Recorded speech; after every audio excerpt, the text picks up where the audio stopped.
This is not a toothpaste. It's a revolution for your teeth. Remineralized, strengthened teeth, all natural ingredients, essential oils, minerals, salts, Alpha Vedic Dental Solutions System. That's alphavedic.com/civilization.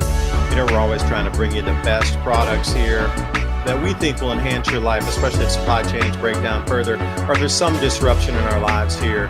It seems in the news more and more possible, but hey, who knows? Maybe it's a mind game. But what is not is keeping your dental health up. And not a lot of people are talking about this. We always see the storable foods. But what about dental care during these same emergency situations? Will your toothpaste eventually run out? Well, if it does, then what? So like I say, this whole micro gut biome is driven by your oral cavity first. So take a look at what they have, alphavedic.com/civilization. Every purchase you make helps keep our live radio show and podcast on air, bringing you more information just like this. alphavedic.com/civilization. That link is in the show notes below. And as always, I appreciate your valuable time and joining us in this ever and most important conversation as we move forward in our world.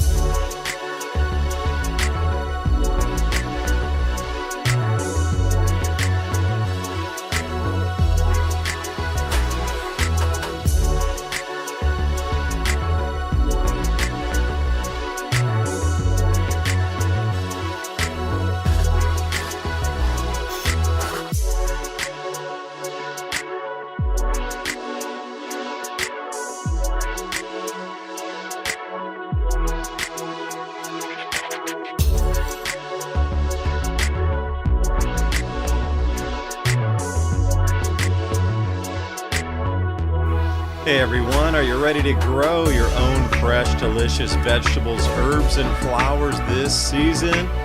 If you're looking for the highest quality heirloom and organic seeds, I've got the perfect company for you, True Leaf Market. They've been a trusted seed company since 1974, offering 3,000 types of non-GMO varieties, everything from classic heirloom tomatoes and peppers to rare herbs, microgreens, sprouting seeds, and beautiful flowers. All those seeds are open-pollinated, pure, and perfect for home gardeners or anyone wanting healthy, flavorful produce without chemicals. What I love the most is their huge selection, fast shipping guarantees, plus options for bulk if you're going big. If you're excited to start your garden this year with real, authentic heirloom and organic seeds, click the link in the description box below to check out TrueLeafMarket.com. You won't regret it. Happy planting, and thank you for supporting the channel and this broadcast.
Please remember to sign up for our show notes. With Civilization Cycle podcast, you can learn what to expect as society resets.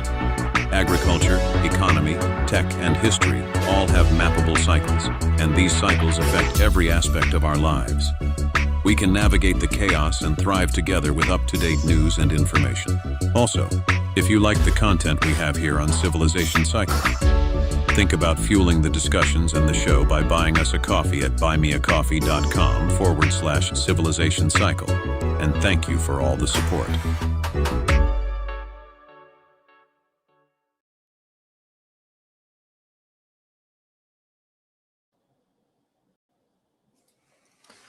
And good morning, good afternoon, good evening, wherever you are on this beautiful blue planet. I'm halfway on the other side of the planet from those of you in the States. Well, here in Taiwan, and as of last week, when I was saying there are not very many disruptions out here in Taiwan, that continues, nothing.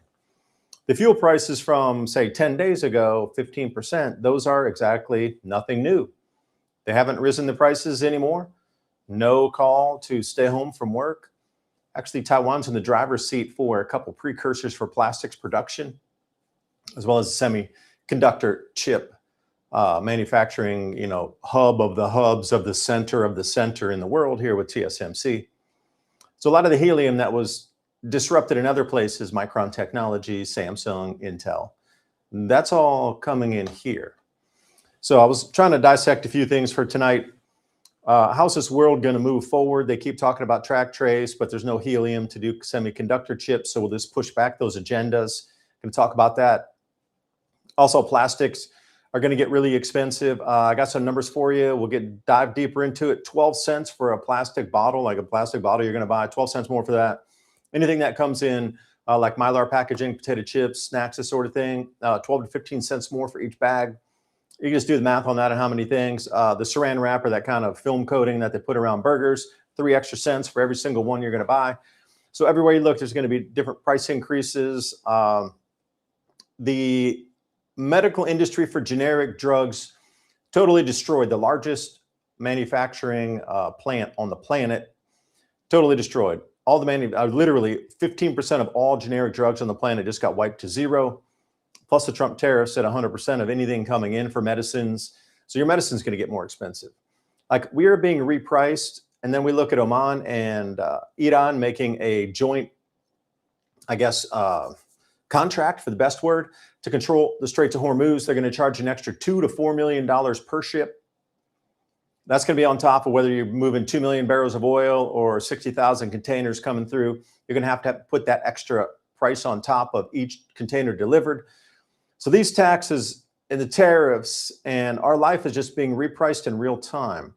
We're never going back to the old world of pricing that you understood. All the new trade deals are being constructed right now. Who's going to get the energy? Who's going to get the fertilizer? We talk about fertilizer till blue in the face. Food shortages are coming. Please prepare for that. That's like a no-brainer. That's a lowest hanging fruit. Plastics is like another low hanger, but the fertilizer shortages are the real deal. That's it. Oil, I think I'm going to run through the Australian thing tonight, along with the New Zealand fuel shortage trackers, and we can take a look at that. But the biggest thing I keep seeing out here in Asia is I've been following the New Zealand fuel to start off. Last week when we first got here, everybody's like, OMG, New Zealand's going to run out of fuel. And they had 23 days of fuel, and they had all these, if they put, heavy rationing in, and they could extend it out by another few weeks. But then I looked on the tracker just yesterday and the day before, and suddenly they have a whole new month of fuel. They're up at like 47 days when they were at 23 days before they run out of fuel. The news will have you believe everywhere's running out. We're going to look at the Australian fuel tracker tonight as well. Australian petrol stations are starting to turn green again. So everything you heard about Australia, they're running out of fuel, and it seems like a planned thing, because if they can get you to believe and also create these fake shortages, then they can institute a lot of these goals of locking down the planet further. This is another lockdown scenario, but these shortages, even though they seem to me, I'm just going to go with it, after we go through the couple hours tonight, I believe still that these are partially artificial. They're distributed and targeted towards certain nations. And I don't believe the news that I'm seeing as just an overall, the planet's running out of fuel. Governments are taking their share first, along with industries, police, military, and whatever crumbs are left over go out to the serfs. And that's when they're talking about fuel shortages. They need to have the shortages to create and then implement a lot of the end of the decade goals here. Got some information for you also about if the unsnarl occurs of all the tankers and they do get released and everybody goes their happy way, you're looking at around 6 to 7 months before things stabilize. So that gives you a timeline. And that's as of yesterday and today. Tankers aren't going anywhere right now. So, just keep that as a benchmark of at least 6 to 7 months of disruption from this point. based on the last month or 5 weeks of disruption. So if this thing drags on, which it appears to do, and I had a conversation with this guy, and he's like, "Man, I've seen your channel," and and he was helping me do something with the phone. He's like, it seems like Iran's losing the war. And I was like, it's not about losing the war or winning the war. It's about if the Iranians can keep the disruption going long enough to give us enough pain and the world enough pain, it doesn't matter who wins militarily. That's not the point. They put in our mind, win or lose the war. It's about who can disrupt long enough to cause the pain point that disrupts or collapses economies. There's no win or lose. It's not like World War II. We win, Germans lost. We win, Japanese lost. And by the way, Trump, that was really just kind of being a rude asshole, the way he talked about, oh, Pearl Harbor, you didn't, shit, that's like almost 100 years ago. Come on, man, behave.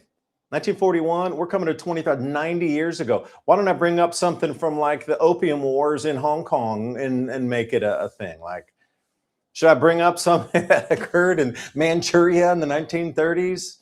Should I talk about what happened with Germany in 1917 or something? I mean, geez, come on, man. Like, this guy is just like trying to make ridiculousness. Dude's stirring up trouble. And I do think that we are earmarked in America for an economic collapse on purpose.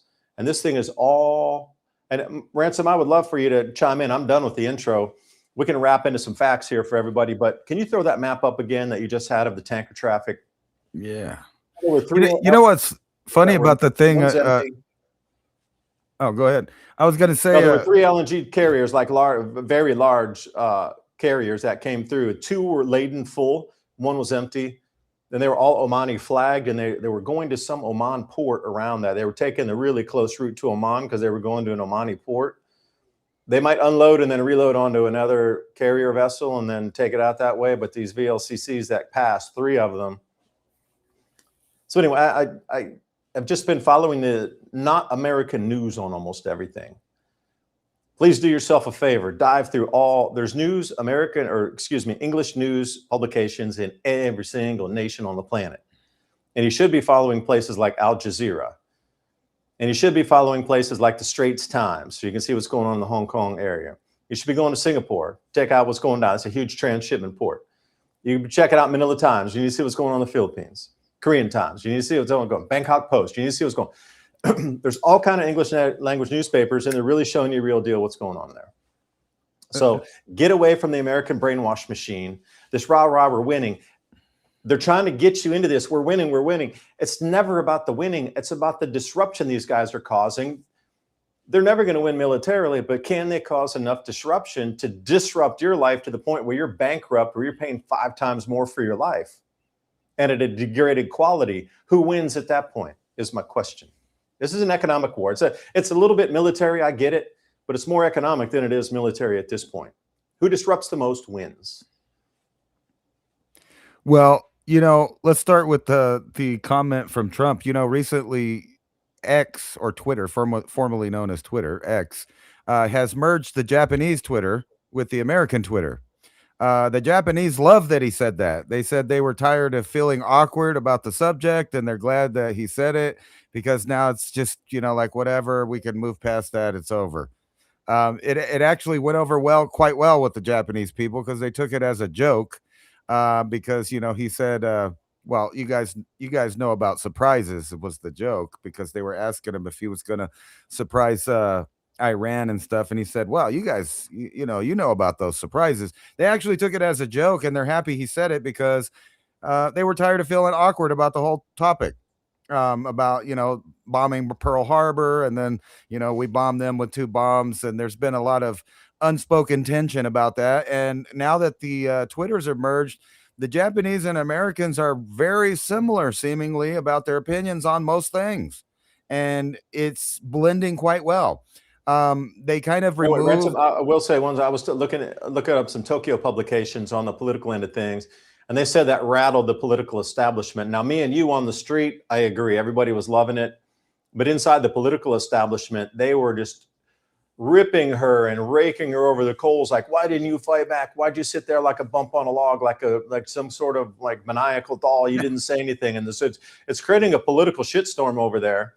but everybody on the street, I agree, it was like that. But in the political ends of things, it's chaos yet carefully managed at the moment. You know how they are with Mienzi or like the face and how everything perception, it's all normal. I was just basing that on the post coming out of Japan on Twitter. The everyday average people seem to, they're like, good, because I was tired of feeling awkward about it anyway. So now that's we can put that to bed and move on. And like I said, the American and Japanese Twitter are blending harmoniously. We agree on a lot of stuff, including some political ideas like immigration and other things. Um, and I think it's good. But let's get into this the war economy, because that's what they're about. They're giving us the war economy. Despite the war, the economy was going to be tanking anyway. It looks like, because everybody was renegotiating, and you're seeing headlines like this one right here.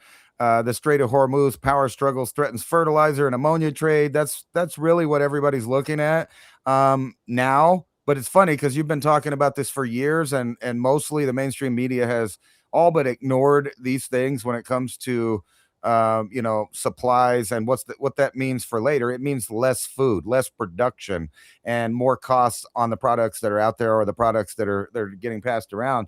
Wait, I got a number for you on this. This year, they're expected 20% reduction globally in all food produced just because of what's happened so far. So put that as just like a little factoid.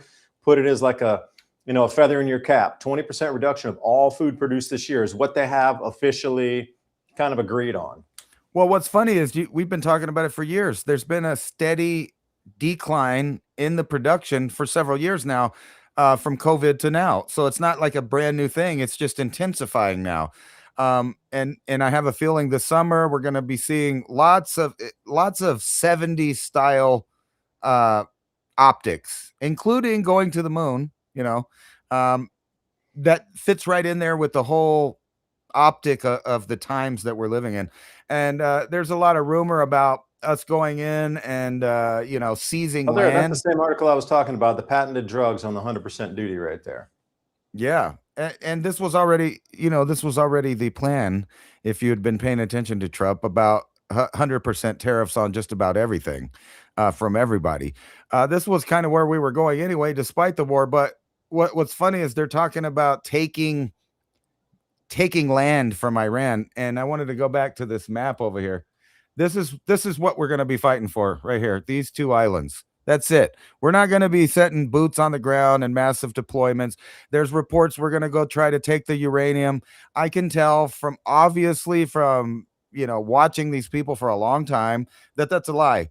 We don't know where their uranium is, if they, or really how much they have or anything. And we're sure not going to televise that we're going to go in for a specific target, because they would know we were coming, obviously, and move it around and stuff. So that's obviously kind of a fake headline that they're pushing out. However, we are going to put boots on the ground on these two islands.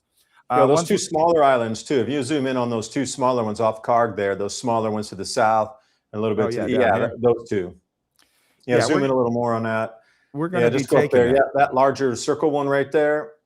Yeah, that one. And then the one a little bit to the south and west down there, that's just off Karg, straight south at the 6 o'clock position. Right.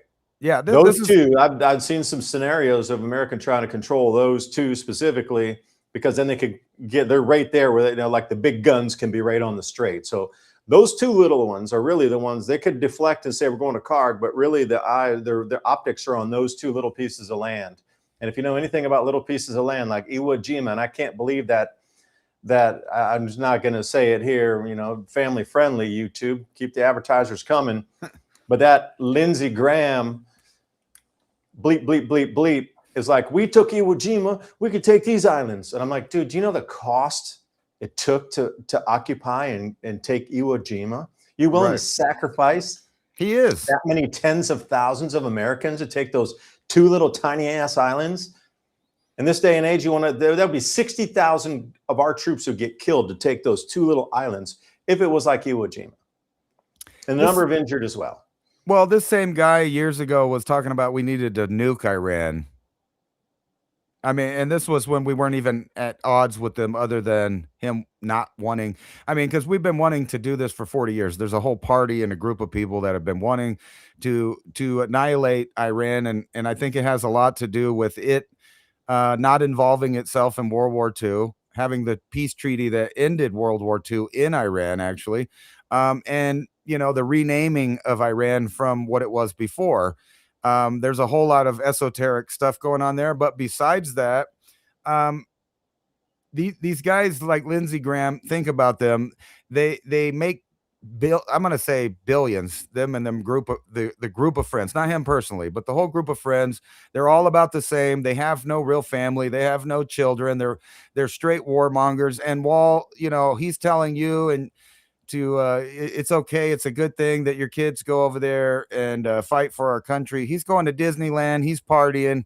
And I wanted to get into the investments because I there's a big thing that I think is about to happen, and you've seen a couple of them, like and I'm going to say it's fake price gouging, where they nod to the public that this is going to happen. They wait for the investors and everybody to respond, and then they do the opposite so that they can shortchange a bunch of stocks because they know what's going to happen. And this is about to happen in the military industrial complex because, believe it or not, all of the military industrial complex stocks have been dropping. So they're scaring people out of it. They're making people sell it off. And once it gets down to a really cheap price, a bunch of these neocon backed people are going to buy up all that stock again and then repush for the war, making them billions and God's unimaginable amounts of profit on rebuilding, on contracts, on all this stuff. It's all planned. And this is part of this is funny because, a lot of people forgot about the Agenda 2030. But if you go back and you read some of the, goals that they had for that, this is all necessary to accomplish that. Now, remember, there's no central bank in Iran that's controlled by what you consider central banking around the planet. There's only, I think, 3 countries left on the planet that aren't controlled by Western central banking. Who are they? Well, Russia, China, Iran.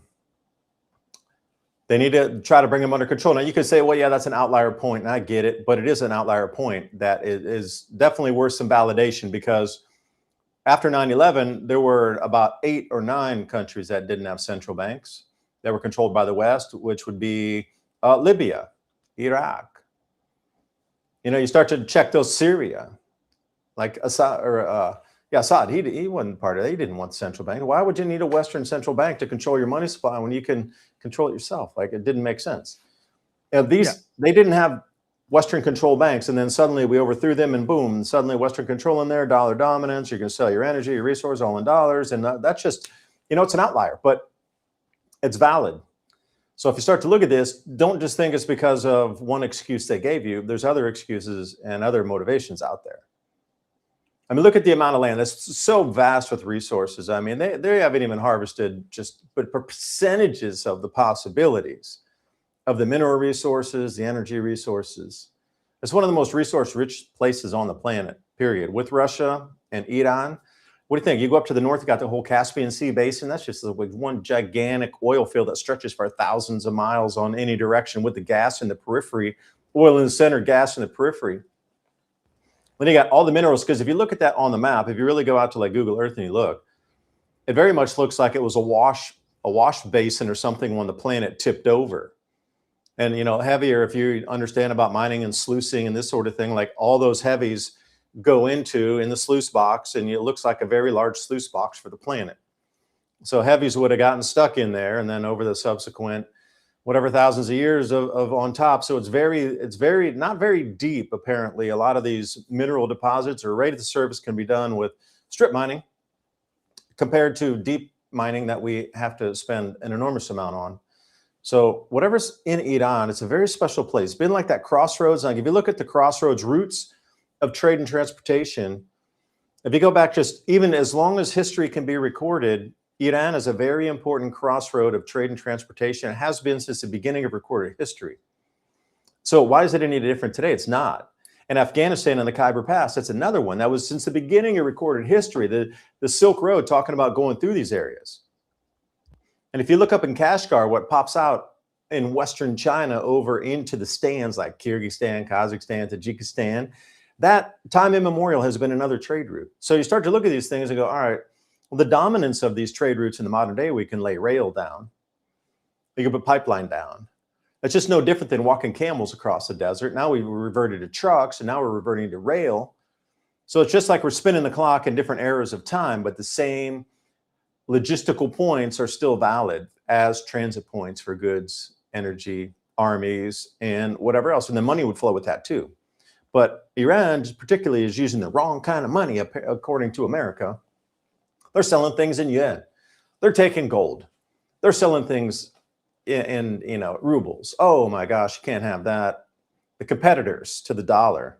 Now, another thing, looking at this, like us in America, the dominance that we had, like nobody trusts American agreements anymore. So there's a huge, huge, huge step back. Like we bulked on Iran twice. Like the day before we attacked, they were ready to have a deal with the IEA come in there on their nuclear side and say, all right, you manage the nuclear materials. We don't want to deal with all this. The very next day we attacked them. So, and then we've done that twice. So nobody really trusts in American diplomacy anymore they will keep our word if it comes to some sort of peace treaties. Like, they're all talking right now about, hey, we need to stop the war, back off. They're just going to restock the military supplies and go at it Iran a third time. Like, fool me once, shame on me. Fool me twice, or excuse me, fool me once, shame on you. Fool me twice, shame on me. Right? They're at the twice already. They're not playing it again. And the existential threat that America and Israel has pushed against them, we're going to take your energy, we're going to depose your leaders, we're going to install our form of government in there and our banking system on top of you. You'll have to abide by our rules and your vast 7,000-year Persian empire and Persian culture. And anybody who doesn't agree, we're just going to put you in the gulag and execute you. That's what the messaging is. So the way it looks is you're going down to the grandma with the butcher knife in the house before that happens. Right? Like, nobody's playing here anymore. They already realize that if they surrender or have some sort of agreement, they themselves as Iran as a nation will no longer exist. Their culture and the people as Persians will no longer exist. It'll be obliterated like the Native American Indians, right? This is the point we're at. Again, it's just 2.0, 3.0, 4.0, whatever chapter in history you want to look at. They're going into complete domination and annihilation and removal and absolute dustbin of history of that culture. And everybody can see it for what it is. Plain as day, you can see it for what it is. So they're not going to stop this because they have disrupted enough that they know they might not win with enough missiles and airplanes and stuff. They get it. But if they can keep disrupting the energy and the precursors for plastics and wiping out transit routes for our medicines and the stoppage of fertilizer, eventually the pinch point out in the rest of the world and be like, whoa, whoa, whoa, we need to stop. This is getting too painful. Who can outlast who? Like, look at a big, giant American army. How long did it take for Vietnam to outlast us? The number of casualties. Dude, they were using like punji sticks with bamboo spikes outrunning a full American B-52 bomber fleet. That kind of the thing, just the rudimentary warfare of, the troops are stepping on bungee sticks, where the troops are getting killed by landmines, come up out of the tunnels, hit a bunch of them and jump back down. And we got this behemoth multi-billion-dollar war machine and they're winning with bamboo sticks. You put it in perspective, that's truly the way it was. They outlasted us. The animosity at home of how you keep getting our guys killed and there's really no communists over there. You guys made all that up. What are they going to do? A bunch of guys in the jungle are going to overthrow America. Oh, it's the next domino to Thailand, whatever. You kept seeing that again and again and again. And then Pol Pot and his whole, cultural revolution thing down there with Khmer Rouge, we didn't lift a finger and 4 million people died down there. It's just like they keep seeing it again and again through history that you can just outweight America. Korean War, we didn't ever win that. They outlasted us. People back home got super aggressive. Hey, man, you got to stop that war. That's accomplishing nothing. We're spending money. Our guys are getting killed. Our stuff's getting more expensive, and we've achieved nothing. Ooh, you got a line there now that's heavily landmined. It's tripwire force, 2 million guys going to fight it out all over the landmines. Just go back.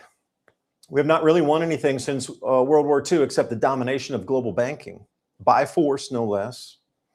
But you can see at the end of this thing, if Iran can outweight us, then our dollar will be, our dollar is going to get super strong here for a minute because everything else is collapsing. I want, and I do, as I say, I wandered through all these news feeds the other day. Went to the Philippines, and you know where the number one news story was? Philippine peso, lowest ever for exchange rate. They were up above 60.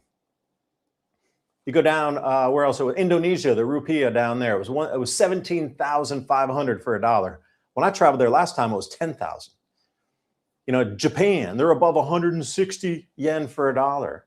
Korean won, highest ever as well. Like their exchange rates are blown out. Their money is worth so little as this thing goes on, but the American dollar continues to get stronger and stronger and stronger. So America will be a beneficiary of monies in the beginning, but the amount of money we need to print to continue this, I'm not even going to call it a war, this intervention to capture resources and install a banking coup into that country. Not about stopping anything. Look at the track record of these guys. They never invaded other countries. Like, who's invading all these countries around the planet? I think we invaded like 35 or 36 countries since 1950s. And Iran, 0. I don't know. Call me crazy, pointing out the facts. It's almost like looking at FBI statistics and say who commits the most murders. Oh, can't talk about that.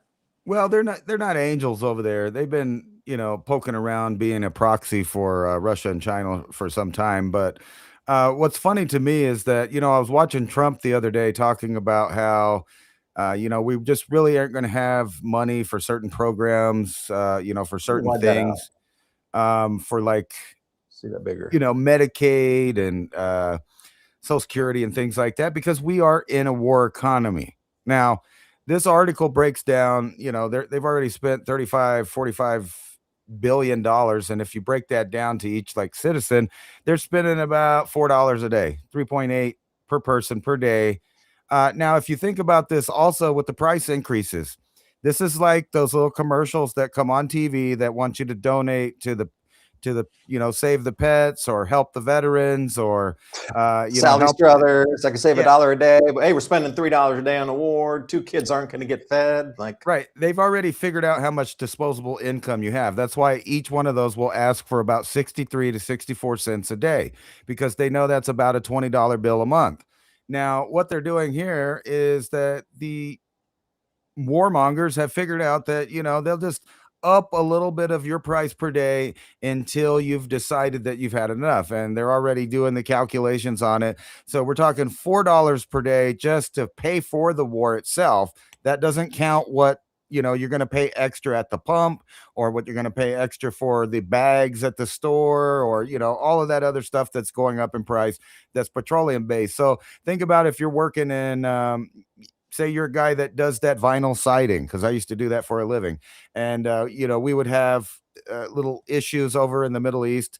And as soon as that would happen, the prices of, all the yards, you'd buy it in big box of like a couple yards of that at a time, it would go up exponentially in price for months at a time. So we would have to wait to contract jobs until the price went back down so that we could actually make some money off of, vinyling a house with the vinyl siding, because it would just skyrocket in price.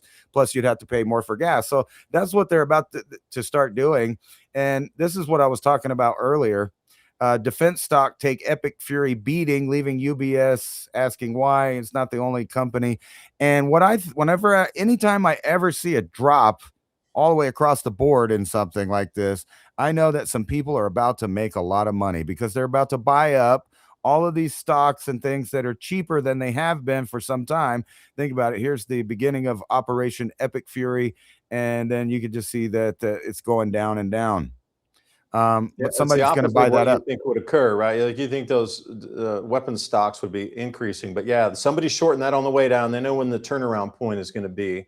Right. And they're going to hit it going north. This is right in the face of the U.S. and all of these companies talking about that they're going to be outputting 4 times the normal amount of missiles, and bombs and things like that. Not doubling it. You know how people always say we're doubling the effort. No, we're going to quadruple it. So that tells me that these people are about to make a huge amount of money. And the investors that were shy, or maybe they were anti-war, or they were worried that things were going to happen with these companies, they're all leaving or selling their stock, which is going to allow the profiteers to buy it all up at cheap prices. And I think you're about to see, we have seen this where they manipulate the gold and the silver prices, and then one day, it'll go up or go down, and then a bunch of people buy all of a sudden, and everybody else is clueless. It just happened overnight. You didn't know what happened. Yeah, let me share a screen with you too. I got one on airlines with you here. If I can find it. Oh, there it is. Hold on, I'm trying to run two screens here at the same time. My eyes are not that. Where is my tracker? Hold on. Oh, there it is. This comes off the Daily Mail, and the headline on this one, if you're going to be looking for yourself, can you see it? It didn't come. Oh, there it is. Airlines could start going bankrupt within weeks amid Middle East chaos with bookings down, that sort of thing. All right, so the basis of the article, let me see if I can widen this out a little bit more here. There you go. What they're talking about is during COVID, there was a huge amount of consolidation in the airline industry, and those companies made record profits. So they're saying the same thing here. Whoever survives the jet fuel shortages that will sweep the planet, and are sweeping the planet now. I've seen this whole thing about Philippines keep saying, if you come down here, you got to bring your own fuel to get out. We can't refuel your planes, so you might get stuck here. Right. So carriers in Europe and Asia have already raised ticket prices. And it depends on where you're going, actually. If you're heading anywhere, the Philippines, Indonesia, Singapore, you're going to get banged with a higher price. You're going up to Japan, you're still okay. Korea, higher prices. Taiwan didn't raise anything yet. So these two places seem to be sort of like staving off a lot of it. But here's the thing. They're talking about Qatar Airways, Gulf Air, Fly Dubai, Air Arabia are trying to cut costs as they lose millions of dollars in revenue every day. So the cancellation rate is down 63%. Obviously, nobody wants to fly to a war zone, but if you're kind of that maniacal person, you can get a discount. If you ever want to go to Dubai, you should go now. You can get things at almost nothing. There's images. Look at the image of the airline. Like, this is the flight to Dubai. They're still running it, but there's hardly anybody there. Right. And then the hotel rooms also are just like bargain basement hotel rooms where you can get stuff for literally pennies on the dollar. So if you're feeling that you might want to go that direction, it'd be a great time. There are really not many people. The food's a little more expensive because they're air freighting the food in. They're still having the air flights. They're bringing in 180,000 pounds of food per airplane still. The ships are not going in with food. So there's an air rescue, much like there would have been in West Germany or whatever, East Germany. Think about that in Berlin, the Berlin airlift. It's something similar to that, where Iran's saying, we're not going to shoot down your aircraft right now, so take your planes in. 3-4 planes go in at 180,000 pounds of food, and that's what they get. So the food prices are rising, but your airplane tickets are tremendously cheap. Your hotel is nearly free. They can't even get but like 5 or 6% occupancy. So there's just this incredible discounts right now if you want to go to Dubai. Now, if the war ends and you're still there and you could book out for a month and get like, a chilled spot and hang out on the beach there. Oil slicks are coming pretty soon. They're starting to hit a few of the ships that are fully laden. So they're worried about environmental damage from oil spillage. So what do we got here? Increasing evidence of oil demand destruction. Yeah, that's true. Going to get priced. So what'd you find here? March 10th, Thailand orders civil servants to take the stairs. Well, dude, they got like 40 floor buildings. Are you telling me somebody's going to walk 40 floors? We're going to see them with those buckets and the pulleys pulling people up to the floor like the homemade elevator. No, what I think is actually part of what's going on that people don't see is that there was already a planned implosion of the airline industry. That's why you've been seeing a lack in not only inspection. I mean, and I've seen this.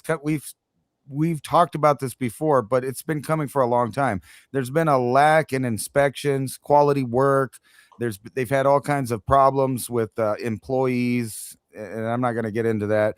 But there's been a lot of accidents and mess ups for the last 5 years, especially. And they've been talking nonstop about replacing all of this with AI. Not only the pilots, the air traffic control, but they're going to have to rebuild airplanes for the new economy, which is going to be a completely AI controlled. And it only makes sense that they would try to weed out and get rid of most of the competition in the airlines so that only a few of the bigger airlines are there at the end to control the entire skyline. I mean, basically. So this a And lot wait, of you're this not stuff supposed is to be flying anyway. By 2030, you're only going to be flying once a year on a short haul flight. Right. right. That was the whole plan anyway. If you think this is organic, like Ransom rightly points out here, this was a plan anyway. Because look at the 2030 goals at the end. You were going to fly once a year, and if you were going to, you were limited to one bag, one carry-on, one luggage only, not two anymore, even if you're going international. So that was the plan. And, all these things are just checking the box after the box after the box on a fast track to get this thing done because nobody did it. And, I want to mention something about 2019 also. The banking system in the world was going to collapse literally because of the lack of liquidity. And then suddenly the COVID came in 2020 and gave them an excuse to print unlimited money. Nobody questioned anything. I think that has run its course, and we're back at the no liquidity point again. So this needs to come in to explain away unlimited liquidity coming back in the system. Well, for unlimited liquidity means inflation. So go to 2019. I encourage you to look with the banking repo crisis. That was the overnight rate and the overnight lending structure where one bank will put up maybe $100 million into the global system, and you borrow it for 24 hours. And you got to repay it the next business day. Well, that was drying up to no banks trusted any other bank that they could get paid off. So they had to move over to the government bailout funds. Well, that ran totally dry to the point where we didn't have any money, even as a government, to put in to help these banks to continue the banking system. That's when that was going to break, even at worse than 2008. And suddenly the vid comes and we're able to print endless money. Now we've run that course, and what's happening now? The war comes, we can print endless money. So I know we're truly at the end of the system. They're going to switch systems on us here into the digital system here. This is the end play right now. So just understand that. Just position yourself correctly. Well, it's not just like one specific industry. If you go into any industry, just pick one. All of them. That's the whole thing, Right. Ransom. You hit it, man. All of them are having the same restructuring going on, every single one at the exact same time right now. Right. So you see this headline right here: Beyond Oil, Strait of Hormuz power struggles threatens fertilizer ammonia trade. And then if I take you over here to this NPR article where this farmer's talking about, fertilizer that was selling for 500 a ton before the war is now costing him 850. So what is he going to do? Less planting, fewer bushels of corn, fewer bushels of soybean are going to be put in the ground this year because they don't want to eat the cost. And what does that mean? It means that all of the grains and things are going to go up in price. Ransom, I'll correct you a little bit on that. They are not going to plant. I've been reading a lot of ag news, and these guys, instead of planting fewer bushels and taking the loss, they're going to plant zero because for them, it's not worth it. You're going to do farming's hard work, I'm telling you. Right. And they're not going to run an entire season at a loss, knowing they're going to go to a loss before they even go into the season. That's called insanity. Well, unless our government gives them huge subsidies, like way above what we're giving them now, those farmers are not going to plant. I would expect, just because of this and the loss of farmers, that we're going to cut American production 30%. Some of the numbers are talking, if these farmers don't plant because they're going to go below break even, they're not going to plant. Like, why would you waste the time knowing you're losing money every day? Like, that's like you going to work and then you're losing money and you have to pay to go to work every day. Like, who does that? Nobody. Right. So only the bigger players are going to even plant anything. And this is the the same 100,000 acre operations are bigger. Those are the ones that are going to get and survive through this. The smaller ones that are running 5,000 acres, unless they're getting on a contract grow or something like that. Specifically, I know some guys who do dairy out in California. They go for the smaller guys, like 5,000, 10,000 acres, and they give them a contract. You grow this kind of corn for our dairy cattle in California. We'll get rail transport for you. Again, that's all private rail transport, and they got their own carriers and everything. But you grow it for us. We guarantee you a price. and you get it to us. And that's all they use, the 5,000 to 10,000 acre growers. Other people don't have that luxury of getting a contract buy. So they go market price. Right. So even if they're not growing, they're not going to grow. If they're not growing nothing or growing less, all of the little players are going to be out right there. It's talking about their costs going up, and there's no guarantee they'll get their money back. But if you look down here, court records show farm bankruptcies up 46% from last year. That's half of the farmers. I mean, right now are getting bankrupt. So you can see that it's not just one or two industries. They're all kind of going in that era where the people are getting replaced by the bigger corporations.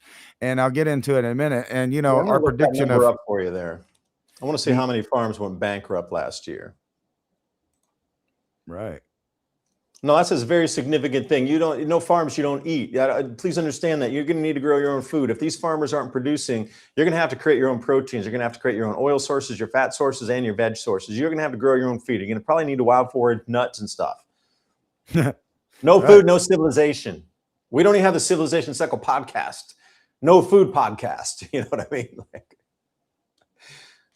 Right. I was trying to find this other one.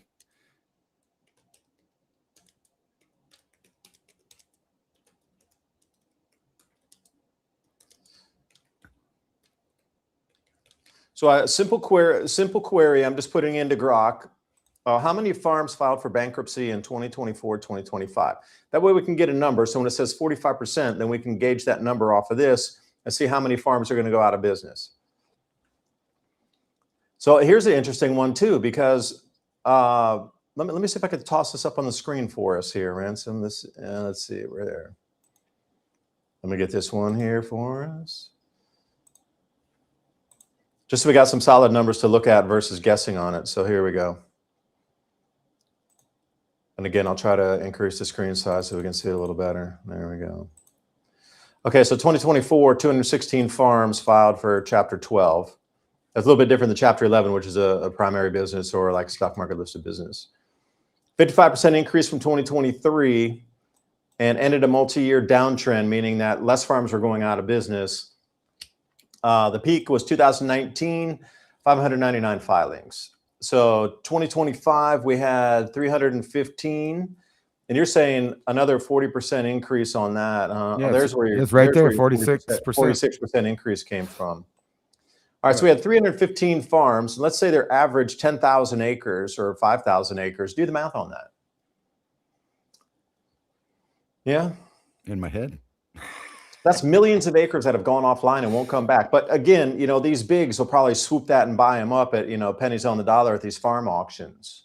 So somebody who had an operational farm of, let's say, 10,000 acres that had been in their family for 5 generations, they'll declare bankruptcy, and somebody like, I'm not going to name names, but the bigs in agriculture lawsuit, you got to be very careful. Allegedly, they would purchase these. Allegedly, they do this business practice, would allegedly come in and auction and buy these outright cash for literally pennies on the dollar. So let's say the farm and the equipment and machinery was worth, say, $30 million. They probably had debt worth $10 million, and they were going to come in and sell it. The proceedings in the auction, and they give them, like, say, pennies on the dollar. These guys are lucky to walk away with a couple million or even break even after these auctions, which is sad because the equity and the actual value of their property and machinery and houses and drying and storage facilities are way higher than what they owe in debt, right? So if they declare bankruptcy, it means they couldn't make enough money from planting last year's crops, or 2 underwater. They don't have enough available, because you can't just sell a grain storage facility like I can sell an ounce of gold. So then the bank will say, no, we're not going to lend you anymore against your assets because we've already lent that to you the last 5 years in a row because your crops are failing every year. Then they get pinched to this point where they can't borrow any more money to pay back what they owed for last year's seeds and the fuel costs and all these things that they're running into. At that point, they have to declare bankruptcy because they cannot operate. When they come in, a $30 million farm, total asset value of it might be sold for as little as 10, 15 million. And then then the debts are paid off, and they actually get sometimes at break even or a little less. Some of them might even lose money and have to still owe and have wages garnished and things garnished in their future lives based on what was sold or not sold. It's such a scam the way they do that. It's not the actual value. So let's say, like in my area in Tennessee, prime farmland on acreage where you can till and plant is $12,000. The bank might actually reel it back and then give them a percentage and sell it to the bigs at 8. So they're losing $4,000 on every acre. Now multiply that out by 10,000.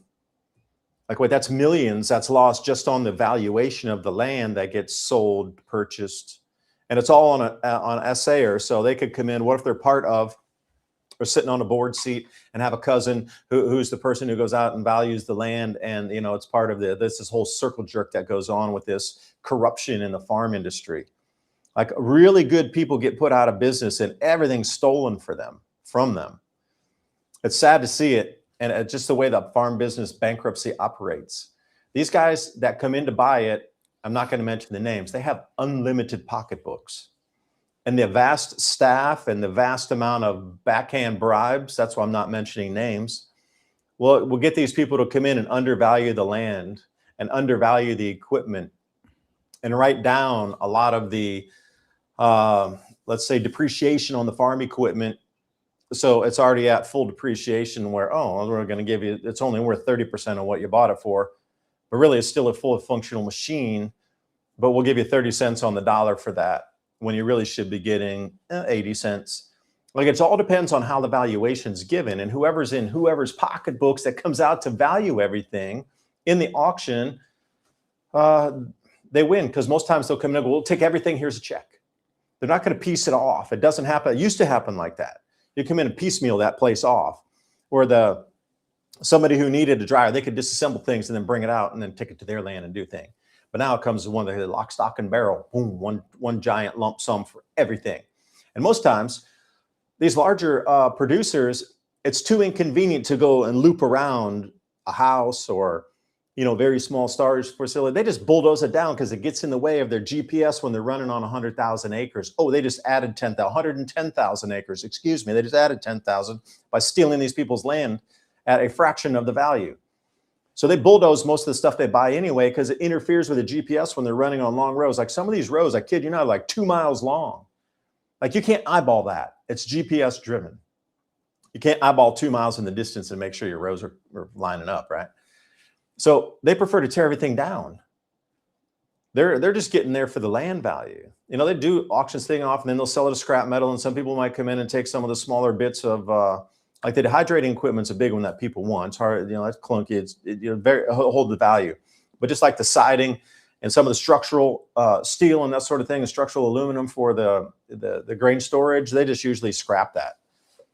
They'll get money for it, but it's a travesty how much food is being lost and why your food prices keep going up, because of these nefarious business practices. Allegedly.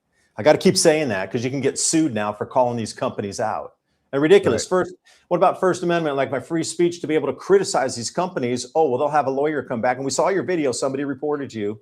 This happens in real time now. They got AI to come out and see who's talking bad against XYZ company. No, I'm serious. It's really ridiculous. Because I like farmers. I have a small farm myself. I appreciate what they do. Growing food is very difficult. It's not easy. It's time consuming. It's strenuous on the body. You're always putting money into it. And, some years they don't know if they're going to get money out. So please thank a farmer when you see him. I know a lot of people see military and they'll thank you for service. We'll go up to a farmer and go, thank you for growing our food. Right. I appreciate I can eat every day. Thank you for doing that. My belly thanks you. Well, check this out. I digress, man. Go ahead. I'm just irked at this whole situation. It's exactly where I was about to go here. American white-collar bloodbath deepens as AI becomes top reason for layoffs in March.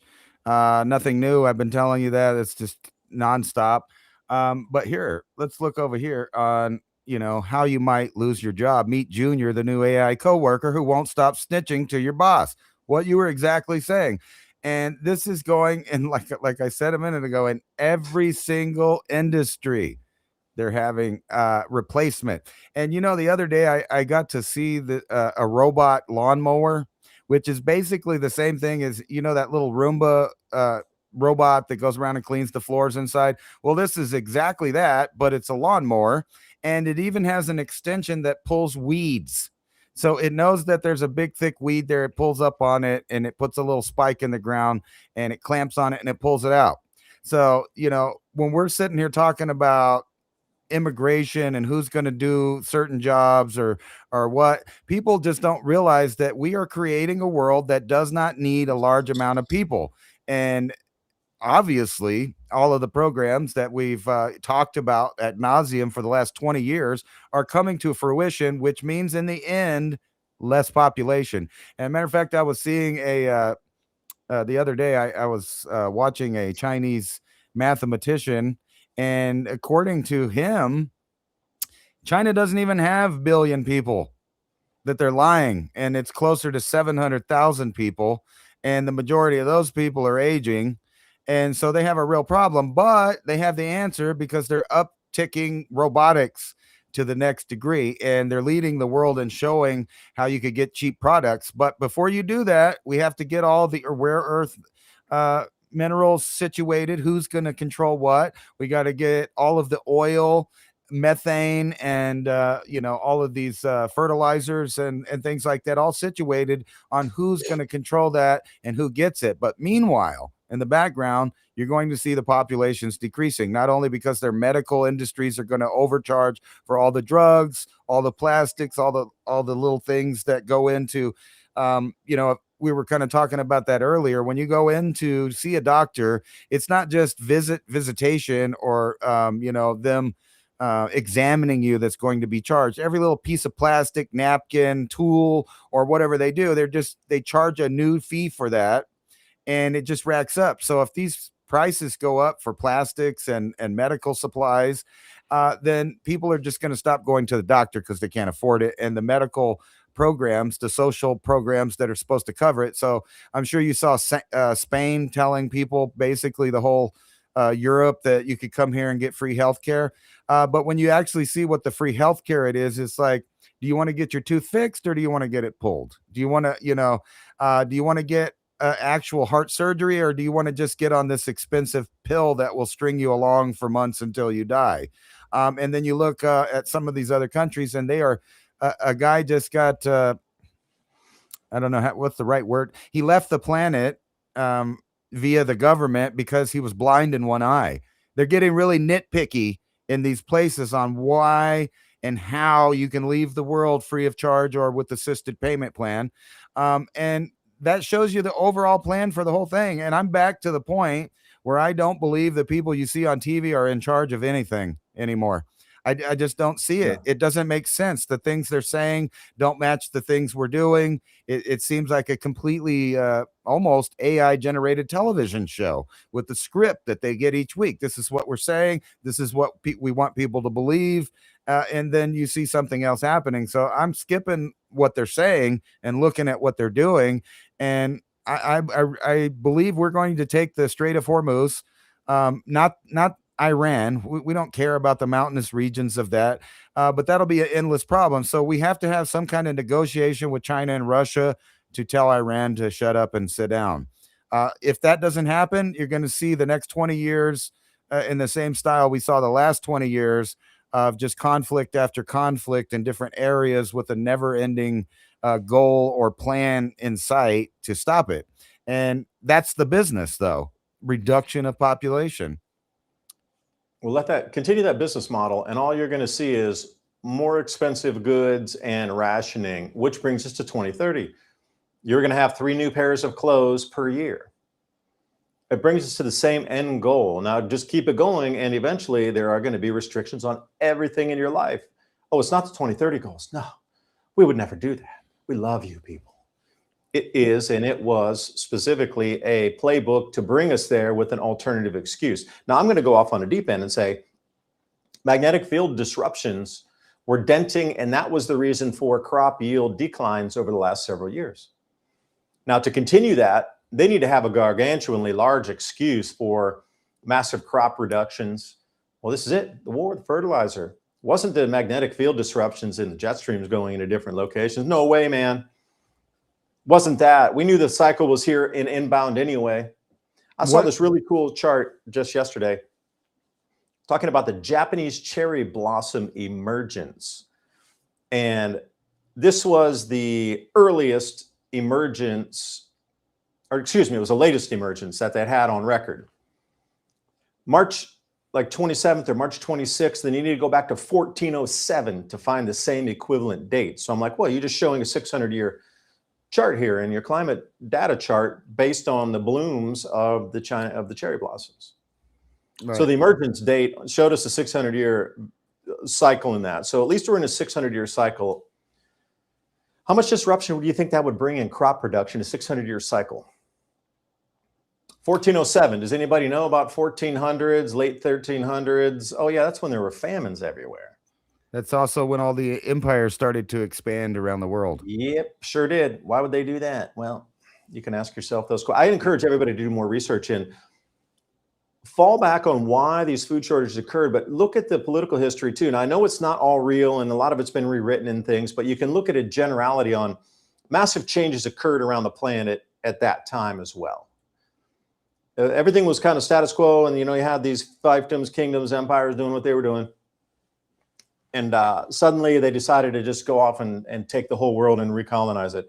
Was that another reset that just was disguised in a different fashion? Because I'm starting to look back at history in a different thing. Like, are we just 2.0 or 3.0 of this exact same thing? And then they'll just feed us a different history in 100 years. And 200 years, nobody was alive then. So they'll just make a new history book as it moves along, as this reset was going on. Because everything was fine and dandy until all these disruptions started to happen based on an old world model that didn't work in this new paradigm where they want to restructure everything.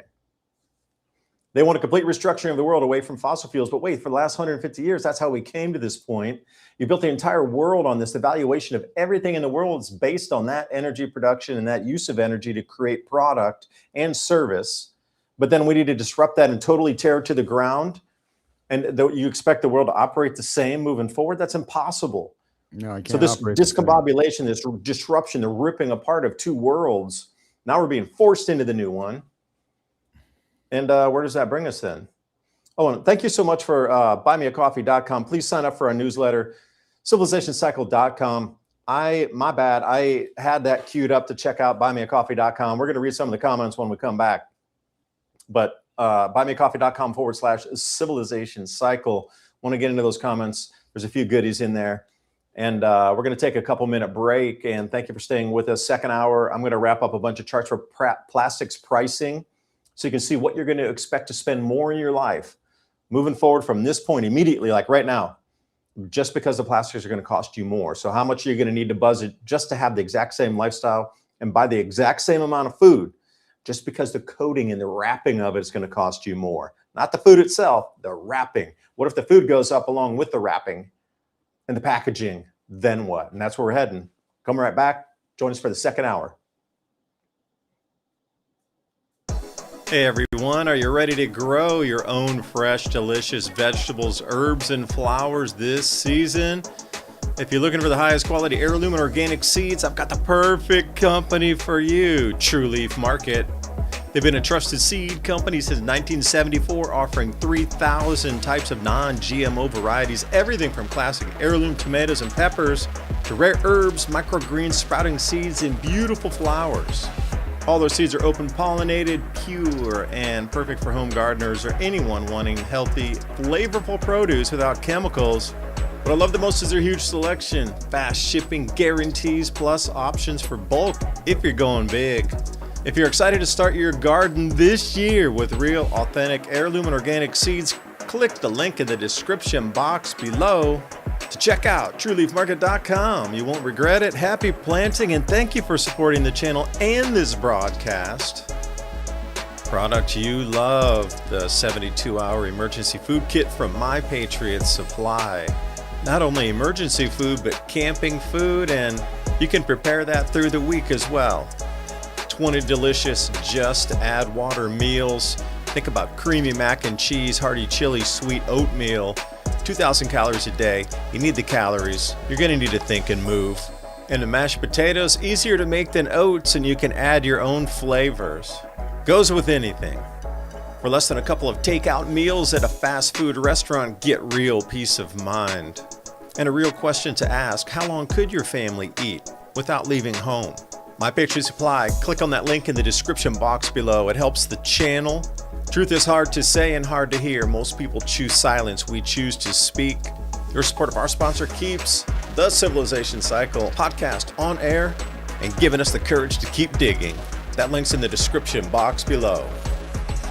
This is not a toothpaste. It's a revolution for your teeth. Remineralize, strengthen teeth, all natural ingredients.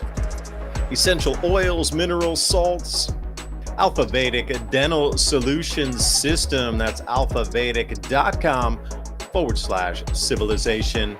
You know, we're always trying to bring you the best products here that we think will enhance your life, especially if supply chains break down further, or if there's some disruption in our lives here. It seems in the news more and more possible, but hey, who knows? Maybe it's a mind game. But what is not is keeping your dental health up. And not a lot of people are talking about this. We always see the storable foods. But what about dental care during these same emergency situations? Will your toothpaste eventually run out? Well, if it does, then what? So like I say, this whole micro gut biome is driven by your oral cavity first. So take a look at what they have, alphavedic.com/civilization. Every purchase you make helps keep our live radio show and podcast on air, bringing you more information just like this. alphavedic.com/civilization. That link is in the show notes below. And as always, I appreciate your valuable time and joining us in this ever and most important conversation as we move forward in our world. Please remember to sign up for our show notes. With Civilization Cycle podcast, you can learn what to expect as society resets. Agriculture, economy, tech, and history all have mappable cycles, and these cycles affect every aspect of our lives. We can navigate the chaos and thrive together with up-to-date news and information. Also, if you like the content we have here on Civilization Cycle, think about fueling the discussions and the show by buying us a coffee at buymeacoffee.com/Civilization Cycle. And thank you for all the support. Hey, and thank you for joining us for the second hour right here at the Civilization Cycle podcast. Yeah, private company wants to block the sun. Great. Is that like, just to start off on a woo-woo, because we're coming into the late night here. Would you agree or disagree with me that everything we're seeing right now is almost like an invasion of an alien army on our planet that is disrupting and trying to disrupt the health and make us weaker, disrupt the way of life to make us fragmented, and now dimming the sun, which is the very life giver of us and our planet? For me, just looking at a 30,000-foot view, if I was going to assess, I would say our planet is under siege from an alien hostile invasion force that has been doing this over a century or two as a, let's say, they control the very workings of our planet through money. But everything that's being done right now is the way that you would overtake an army or siege a city. This is no different. They're sieging the planet. And I know it sounds a little woo-woo, but I would like to go there because none of this that is occurring right now or has since, say, 2019 has been for humanity, for the good of humanity. Everything I have seen since that time has been to destroy humanity, destroy our energy, destroy the way of life, make us sicker, make us weaker, make us more divided. A divided people can't fight back. And now they want to block the sun. That is the very thing that would cause an extinction level event. And the blocking of fertilizers on purpose to disrupt food supplies brings in famine. That's what you do when you siege a city. I encourage you to read in history about how they used to do sieges. They would wrap their army around a city, no food, no water, no medicines, no trade, nothing in, and you guys starve to death until you open the gates. This is exactly what's happening to our planet. So is it out of the context to think that we're being invaded by a hostile alien force that's off-planet or interdimensional? I would just beg the question to start the second hour before we go into plastics pricing, which is going to get so expensive, they're going to have to bring in universal basic income. There's no way these price rises moving forward, we're not going to be able to, it's going to steamroll over everybody. And again, wasn't that the point, Ransom? They try to get us into UBI and get us onto a digital system of UBI. This all the game book just games it out step for step. We're there. Right. And I think that's the next card they're going to pull, and they're hinting really strong at that. I'm sure you know that the government got the web addresses of alien.gov and aliens.gov just a month ago. And we're seeing, claims from different people that, here's a quote from one of the congressmen here that says he was briefed on the same thing that Matt Gaetz was talking about. Gates was talking about that he knows for a fact that there is an alien presence. There are alien hybrids, uh, literally right here on Earth. Now, I don't know what they're doing with that, if it's a scare tactic, real or not. Either way, I think they're going to pull the card. But let's get into this idea: satellite wars. Or the week before, when I did the solo, I showed another company that wants to beam the sun right down, specifically if you pay them. And they were talking about even doing it by, like country. So we're moving into an area, like, we usually sanction a country and we say, hey, you can't have this, and we won't let the imports go. What if I just push a button and I decide to fry your crops with mirrors? I just fry all the crops that you have. They get too much sun, too much radiation, just in a specific spot where you're growing food. Or we turn the sun off. We turn the sun off where you're at and block the sun just in your little portion of area so you can't grow. And then brings into the topic of the domino effect of destroying your own satellites and destroying the whole thing. Now, this is something that people don't understand. That one country, be it anybody that has space technology up there, can easily sabotage their own satellite, which crushes into another satellite, which crushes into 2 more, 3 more, 10 more, 15 more, 100. It's saturated up there. Someone could turn us back into the Stone Age literally by just, sabotaging their own satellite. And these are plans that are being worked out by think tanks right now on how to attack other countries in non-conventional ways, which is blocking the sun, burning their fields. And this gets back into the topic of weather modification. This is a different kind of weather modification. It doesn't take chemicals. It might even work better if, I don't know, you have a company that has access to spray stuff in the stratosphere above said country at a certain time while you use these other technologies, completely, messing up their farming for a year. But on top of that, what do you think about this whole idea? We're going back to the moon. And I saw somebody, Aaron Bullshit. Dykes, Aaron Dykes and Melissa, I forgot her name, or maybe it's Dykes. I think they got married, but either way, they run Truth Stream Media. And I saw a post from Melissa there talking about, she was just curious on how far back you could go to look at the headlines where they were threatening World War III, an imminent alien, either connection or discovery that was just around the corner, and then famines and all of this stuff. So she went back and she basically said after two decades she just stopped, because there's an exact pattern of the exact same headlines every 2 to 3 years, over and over again, to hammer these ideas into your head, so that by the time it happens, you're a believer. You're just a believer. Just, you don't even have to question it. It's like the moon thing right now. You would think that 70 years later, we would have the technology to put high definition infrared cameras to look at the cosmos, look at the trip, look at the Earth, look at the moon.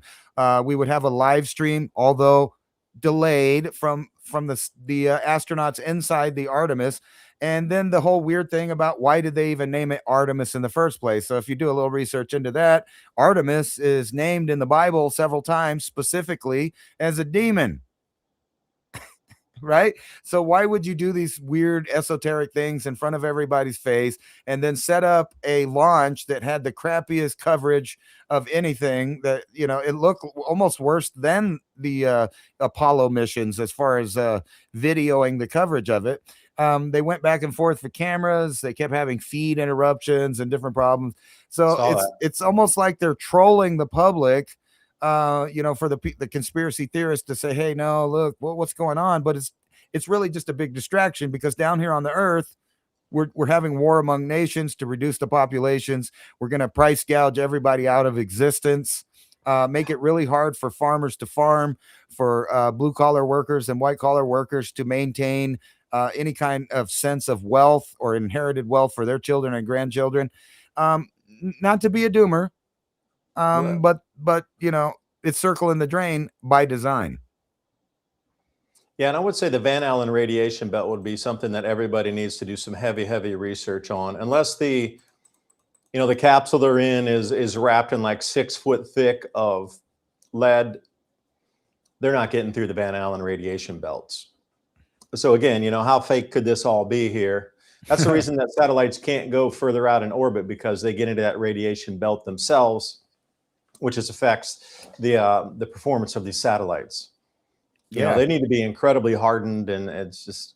Well, I'm not saying they're Van not Allen going. radiation belt's proven that the 1960s moon mission never occurred because it was paper thin, their capsule, right?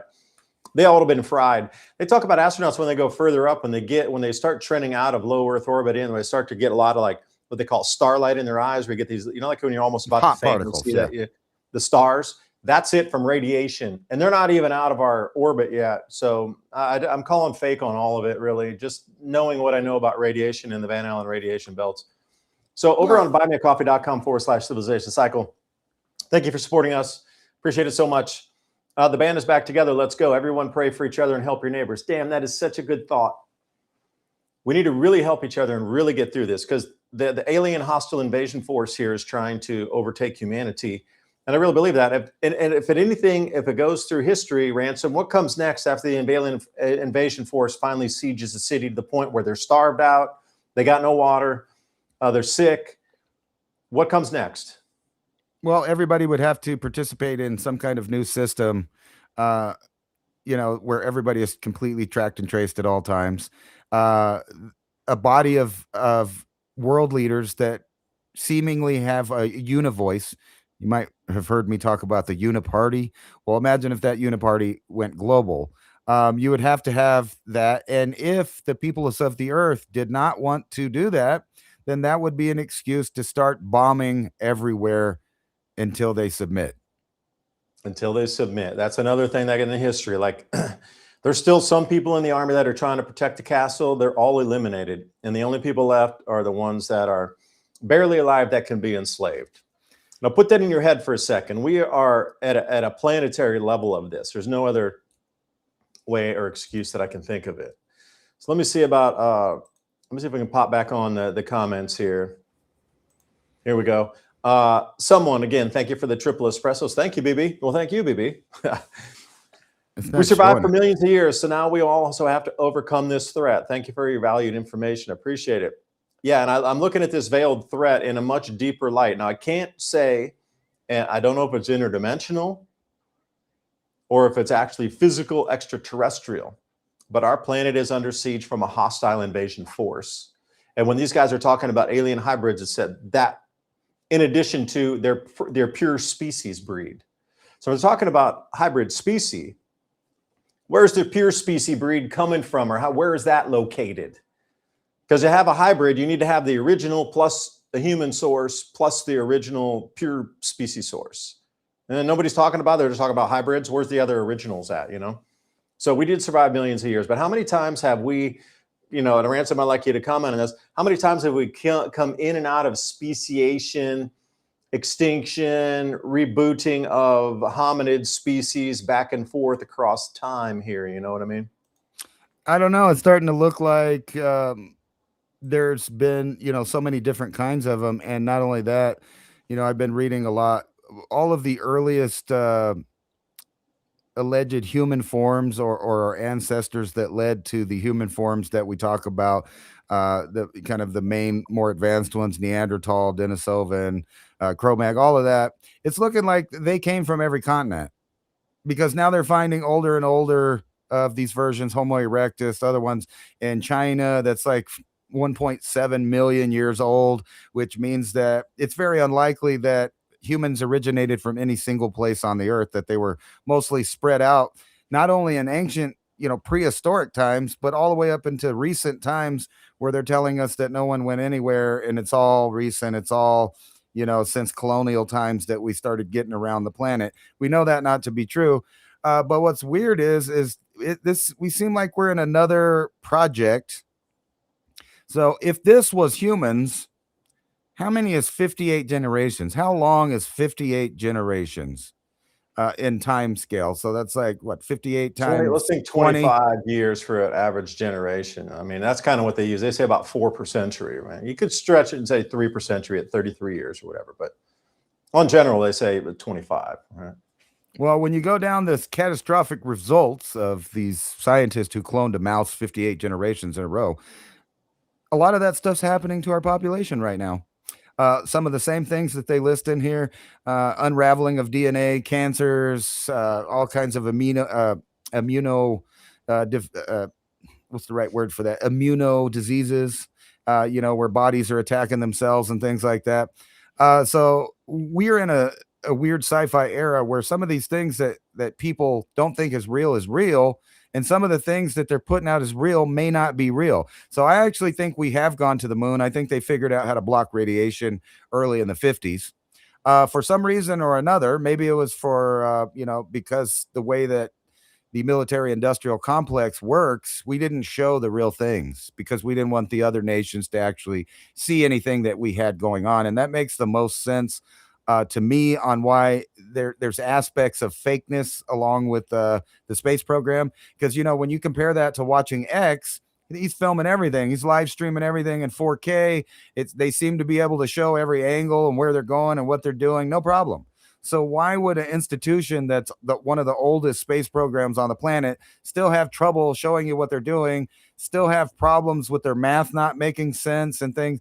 So, this trip, supposedly, this capsule is going to come back into the Earth's atmosphere about 4 times the speed of a bullet. And somehow within 62 miles of atmosphere, it's going to slow down to 200 miles an hour and then deploy a parachute.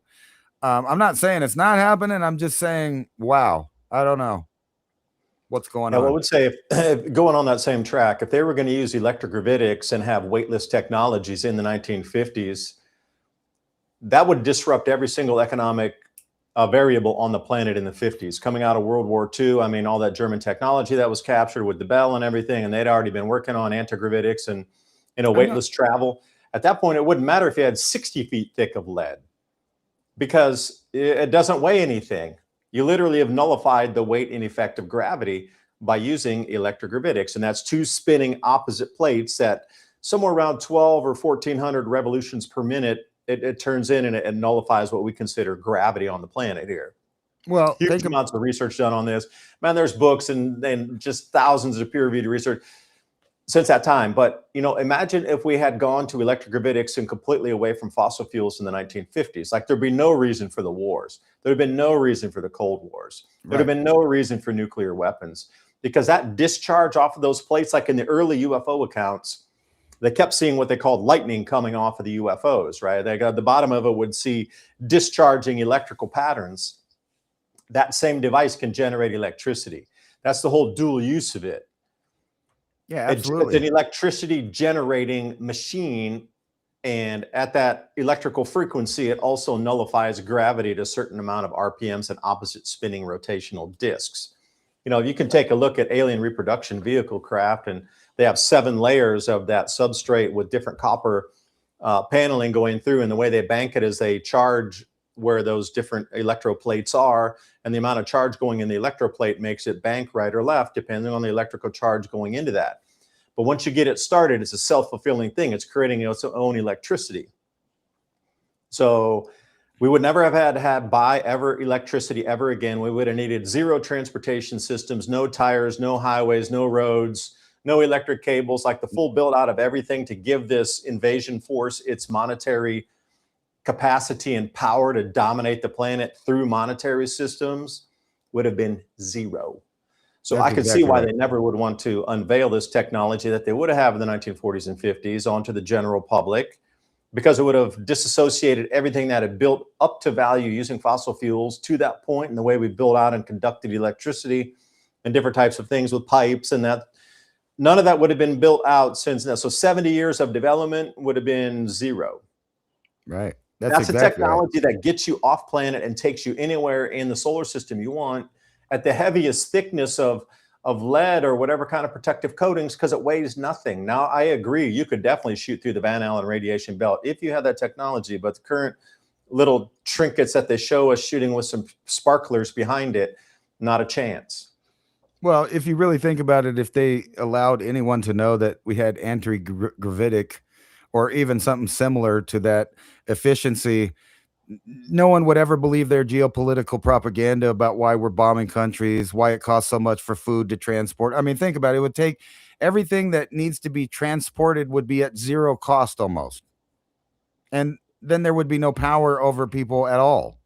Energy generation, that's the power that you have on everyone because they have to meter it. But if you didn't even have to be on the meter, people would be just sitting around inventing things. They would be pushing for off-world exploration because they would want to expand. There's nothing here.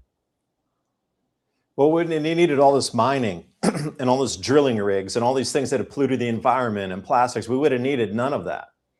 And then if you think about this, you're talking about an off-world thing. It doesn't even have to be an off-world or extraterrestrial thing to be an anti-human or non-human intelligence that's taking over things. It could have came from right here. Like you say rightly, it's a construct of the universe that's always been here. Right. That it just reemerges at certain magnetic frequency intervals that allows it to coexist here in our plane of existence during disruptive magnetic events like we're experiencing now. At least that's my assessment of it. A lower magnetic field allows this thing to take form. Higher magnetic field resonance allows it can't exist. As soon as they discovered, as soon as someone wrote the first program of AI, it essentially is zeros and ones, which means it's a mathematical pattern, which means that pattern could be repeated anytime anyone discovered that. It would be repeated again, and it'd be the same thing. But this article is kind of trippy because it's talking about the scientists overestimate AI's ability to think like humans. Well, I don't think it was ever estimated supposedly to think like humans, and that is the problem. The AI will never think like humans, but will always think like whatever it is. And humans may not be, something that it needs or wants, no reason for it. So once there's an actual platform and network of logistics controlled by AI, the need for humans just completely reduces down to nothing. And I think these elite people, the technocratics, the continuity of governments, are all heading for this idea. But before we get there, we have to have control of the planet, and they don't have it totally. So that's where that bombing into submission comes from. And how long and how many eras of their own generations, like we were talking about that 58 generations of things, how many generations do they want to hold power over peasants to be metered so that they can just maintain their level of power on the planet and never advance, basically, except for their own programs. They don't want to let the regular people ever advance to that state because then they no longer have power over humanity at all. So far, 7,000 years since the Sumerians emerged. I would say, given that timeline, I would answer your question at 7,000 years currently. That duration of program has gone on because the emergence of the Sumerians is basically a fully advanced technological savvy, law, engineering, everything just popped out. Plumbing, advanced languages. education, Yeah, and I would say that would be the start point. So 7,000 years of occupation so far. So would it not, if it's 7,000 years and you look at the Sumerian king list and some of these guys are living at 15, 20, 30,000 years old, why would it not be one or two or five of their generations or 100,000, 200,000 years would not be outside the realm for control? Why would that not be possible or even wanted? Well, Once you dominate something, would you not want to dominate it forever?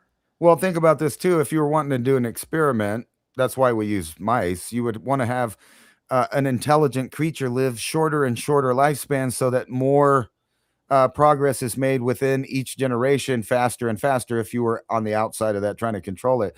But I would say that 7,000 years is really, I don't think so, because they were a rebound culture. In other words, like you said, they were fully functional when they started, which means that they were one of the rebound cultures that came after some kind of massive cataclysm or a reset that was probably several thousand years in the making, even before that.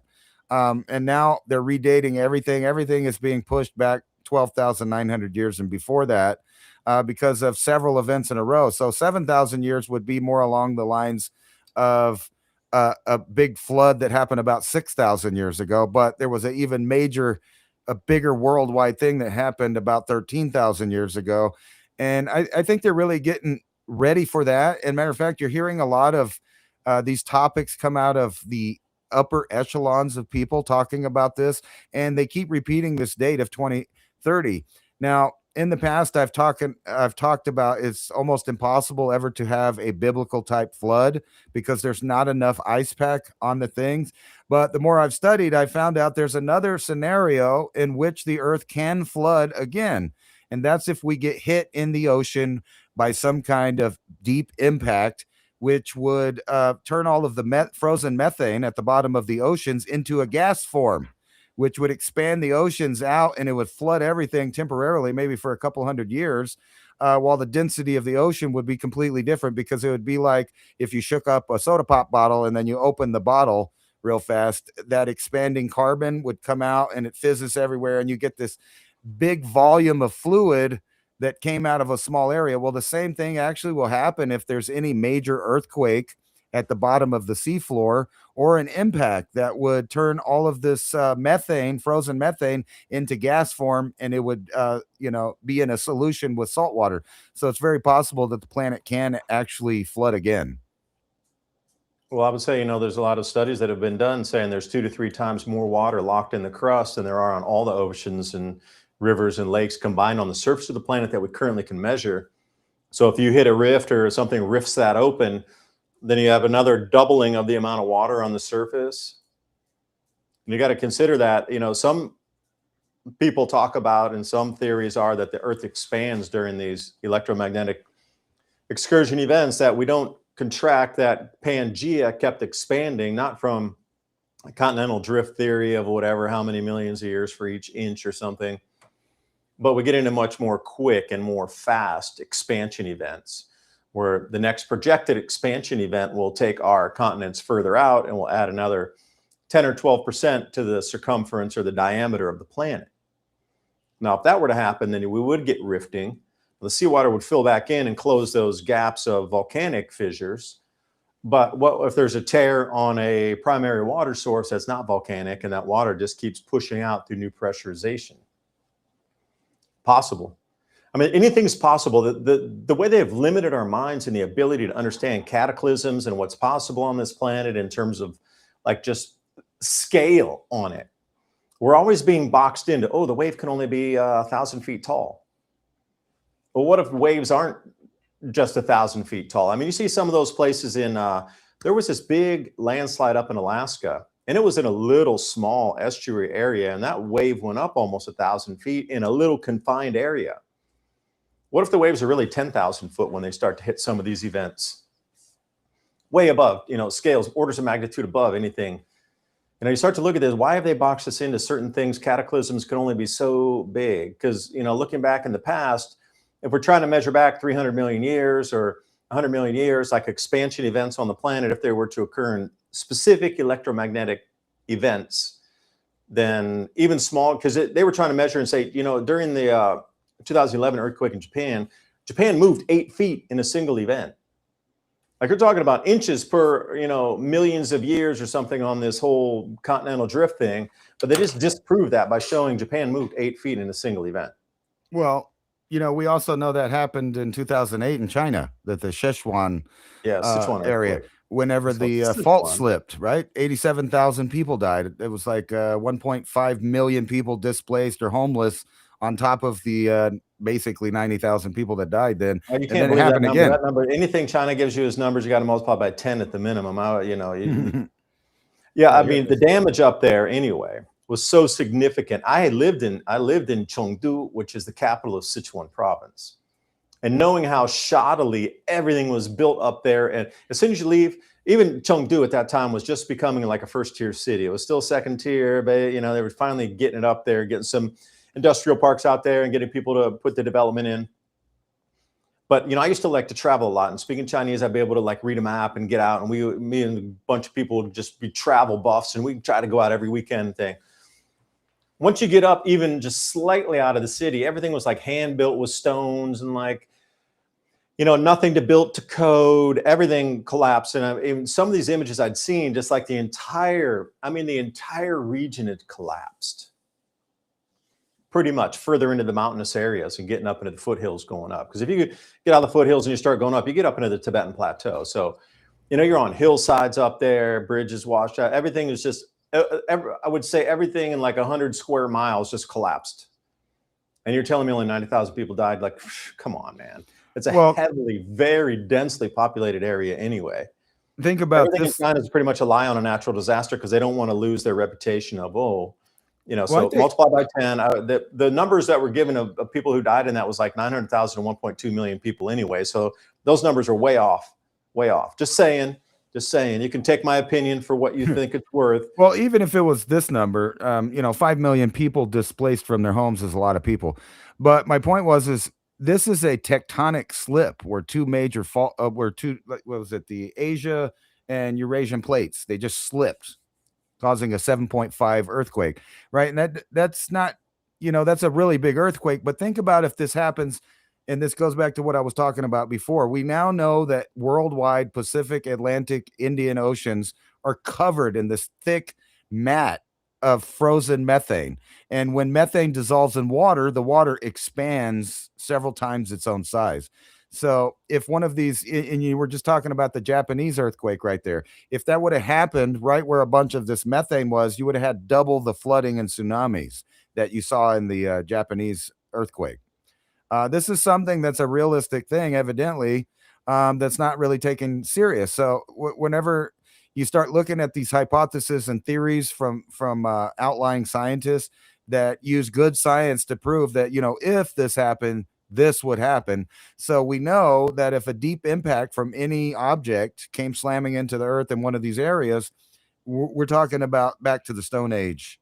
And I think they are really preparing for something like this. And that might be why they're actually looking at the moon. As you know, the uptick in bolides has been increasing in the past month of March. Lots of them. They've been on, booms, and more of them are being filmed. But the overall uptake in 2026 is up. And so was the month of March. So we'll see how April goes from now. But we're starting to see earthquakes everywhere. There was a 5.0 earthquake in San Francisco, I think this morning or yesterday. And then you had, a 7.1 out there in the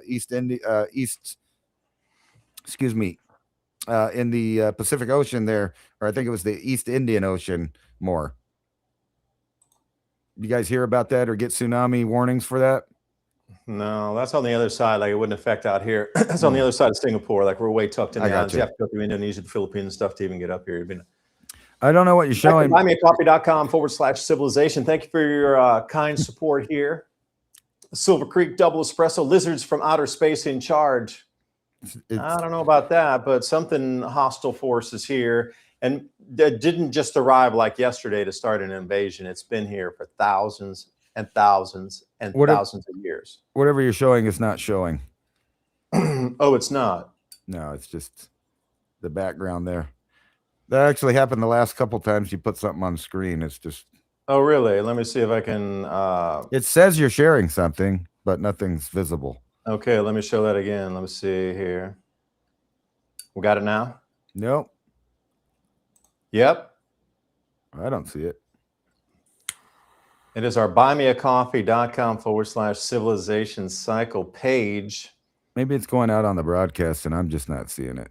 Yeah, because I'm seeing it over here. Please, anybody on the comments, let us know if you're seeing this on this.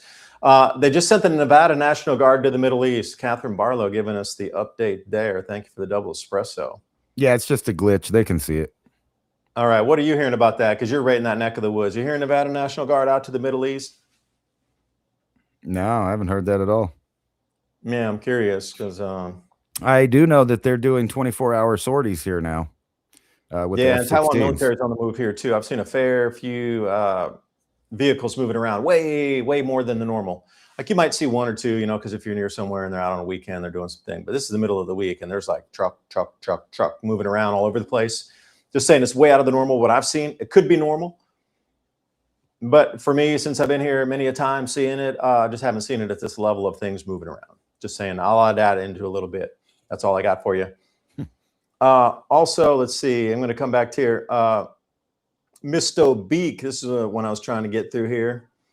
You guys do amazing reporting. Thank you so much for the current world report. Stay safe. God bless. 5 double espressos. Well, thank you for that. We're in this with you. Like, you don't understand. Like, our mind frame is we're all in this together. Like, there's nowhere to run. We're on the same planet. There's nowhere to hide. We're on the same planet.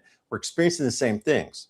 So from my assessment, if more people are prepared and working together, gives us a way better chance of working and winning through this and living through this in a better quality of life. That's the whole reason they want to disrupt everybody and rip us apart at the social fabric and threads of everything. They don't want people working together. They want you divided. They want you, sneaky eye, half-eyed, sneaky eye on your neighbor. Oh, those people over there, sneaky eye. Oh, don't trust them. Don't trust them. Oh, they're our enemy. No, those people there, they're trying to fracture every possible person except almost yourself. And even with the family, they want you to fracture on political lines. Like, they want to bring you down to an individual, isolated completely from everything else. Don't buy the lies. Don't buy the lies. And I would just leave it there. So what do you think about this this guy? Because this is your that article I showed. This is your congressman from Tennessee, Tim Burchett. Burchett. Right. So he's saying Tim Burchett. My family, we actually know him. And think about this. These are big things to be saying. Let me put that back on screen. Yeah, throw it back up there, because so this is Tim Burchett, and he's saying, look, and I'll quote him. He's a billionaire, by the way, but he's a cool guy. He's very down to earth, by the way. He's claimed that he's been briefed on outer space activity that would have set Earth on fire if publicly revealed. The country would have come unglued, I think, he added. And, he's bugging, but this goes in response to them asking him specifically about Matt Gaetz's comments, who said that he was briefed that there are extraterrestrials, they're here on Earth, and there is a hybrid program. Now that's big things. And, people have been watching that idea on Ancient Aliens, on all these UFO shows for decades, the same idea that there's some kind of hybridization program, and even theorizing that that's the reason that humans not only had the big brain event a long time ago, but skipped several times and in history and just started making amazing things, is because we continually have been getting updated biologically. And when you think back about what happened a couple years ago, the entire population was updated genetically. And even if you chose not to participate, the massive billions of people that did are going to be the core of the children being born here on out. So whatever changes has happened in the past couple decades genetically is permanent. Well, think about our soils too. The permanence of the metals being deposited at ungodly amounts that are detrimental to plant and tree growth. That's permanent as well. At least in our multi-generations, like the amount of different particulate metals that have gone into the soils that are destroying forests by the millions and millions and millions of acres and making it much more difficult to grow different species of plants and veg and this sort of thing. Fruit trees, sustenance for our human bodies. This is going to be a multi-generational event. Even if it stopped tomorrow, the deposition of all these metals in the soils from different altitudes, it would take 100, 200 years to get the soils clean. Like, this is the fastest way to destroy habitats too, because, within these forests that are being just ignition events and just huge amounts of trees coming down everywhere, like the species that live within there that could provide sustenance from us, even if you want to go down something small like squirrels, they're being wiped out as well. Like, if you look at the human species and like, all right, before you could go hunt and trap, wild forage, fish, these sort of thing, like that option is becoming more and more and more limited, not because humans are encroaching, building bigger cities and megalopolises and sort of thing. It's because the very habitat where these natural environments are being destroyed from literally the ground up, the roots up. That is not natural. That is non-human. That is taking out our planet piece by piece. And the natural habitat being destroyed allows no use of that from a human to get in there and use it to provide for our lives or continue our lives in terms of sustenance. I'm very looking at everything that has gone on in the last 20 or 30 years as an invasion of the planet. I can't not go there anymore. I just can't. And now the shut off of the fishing fleets because of this disruption of fuel. I looked at, there were 7 different countries that their fishing fleets are stopping or only operating at a partial percentage. Like the amount of fish coming out of the oceans. But again, that was a 2030 goal. You're only going to eat farm-raised fish. We've got to let the oceans repair themselves. That's coming to fruition as we speak. Like the amount of diesel fuel rationing is stopping the fishing fleets from going out. So they're just good. Fish shortage. I couldn't believe it when I did that video. It's like, there's a fish shortage coming. I thought I would never in my wildest years ever say like, what? Of the things you would think is short, it's like a squirrel shortage, squirrel meat shortage. Well, we're talking about a fish shortage on the planet, literally. If you don't get it from a fish farm, you're not going to get it at all. Them squirrels and dumplings is good though, man. Come on now. Come on, salamander shortage, salamander meat shortage. Like what? Yeah, definitely. And I kind of wanted to bring this up too, to get away from the aliens that, you see all of these campaigns going on worldwide and it tightening up. More and more combat operations are happening. But people forget, what I've been saying is there's stuff going on right here at home. And here's a good example of that right here. Oh, Mesa, it's in here. Russian-linked arms trafficker. African officials tied to supply Mexican cartel with surface-to-air missiles. Now, this is on top of the cartels going over to Ukraine to learn how to use drone warfare. So if you don't think that they have plans for over here in the Western Hemisphere, I think you're mistaken.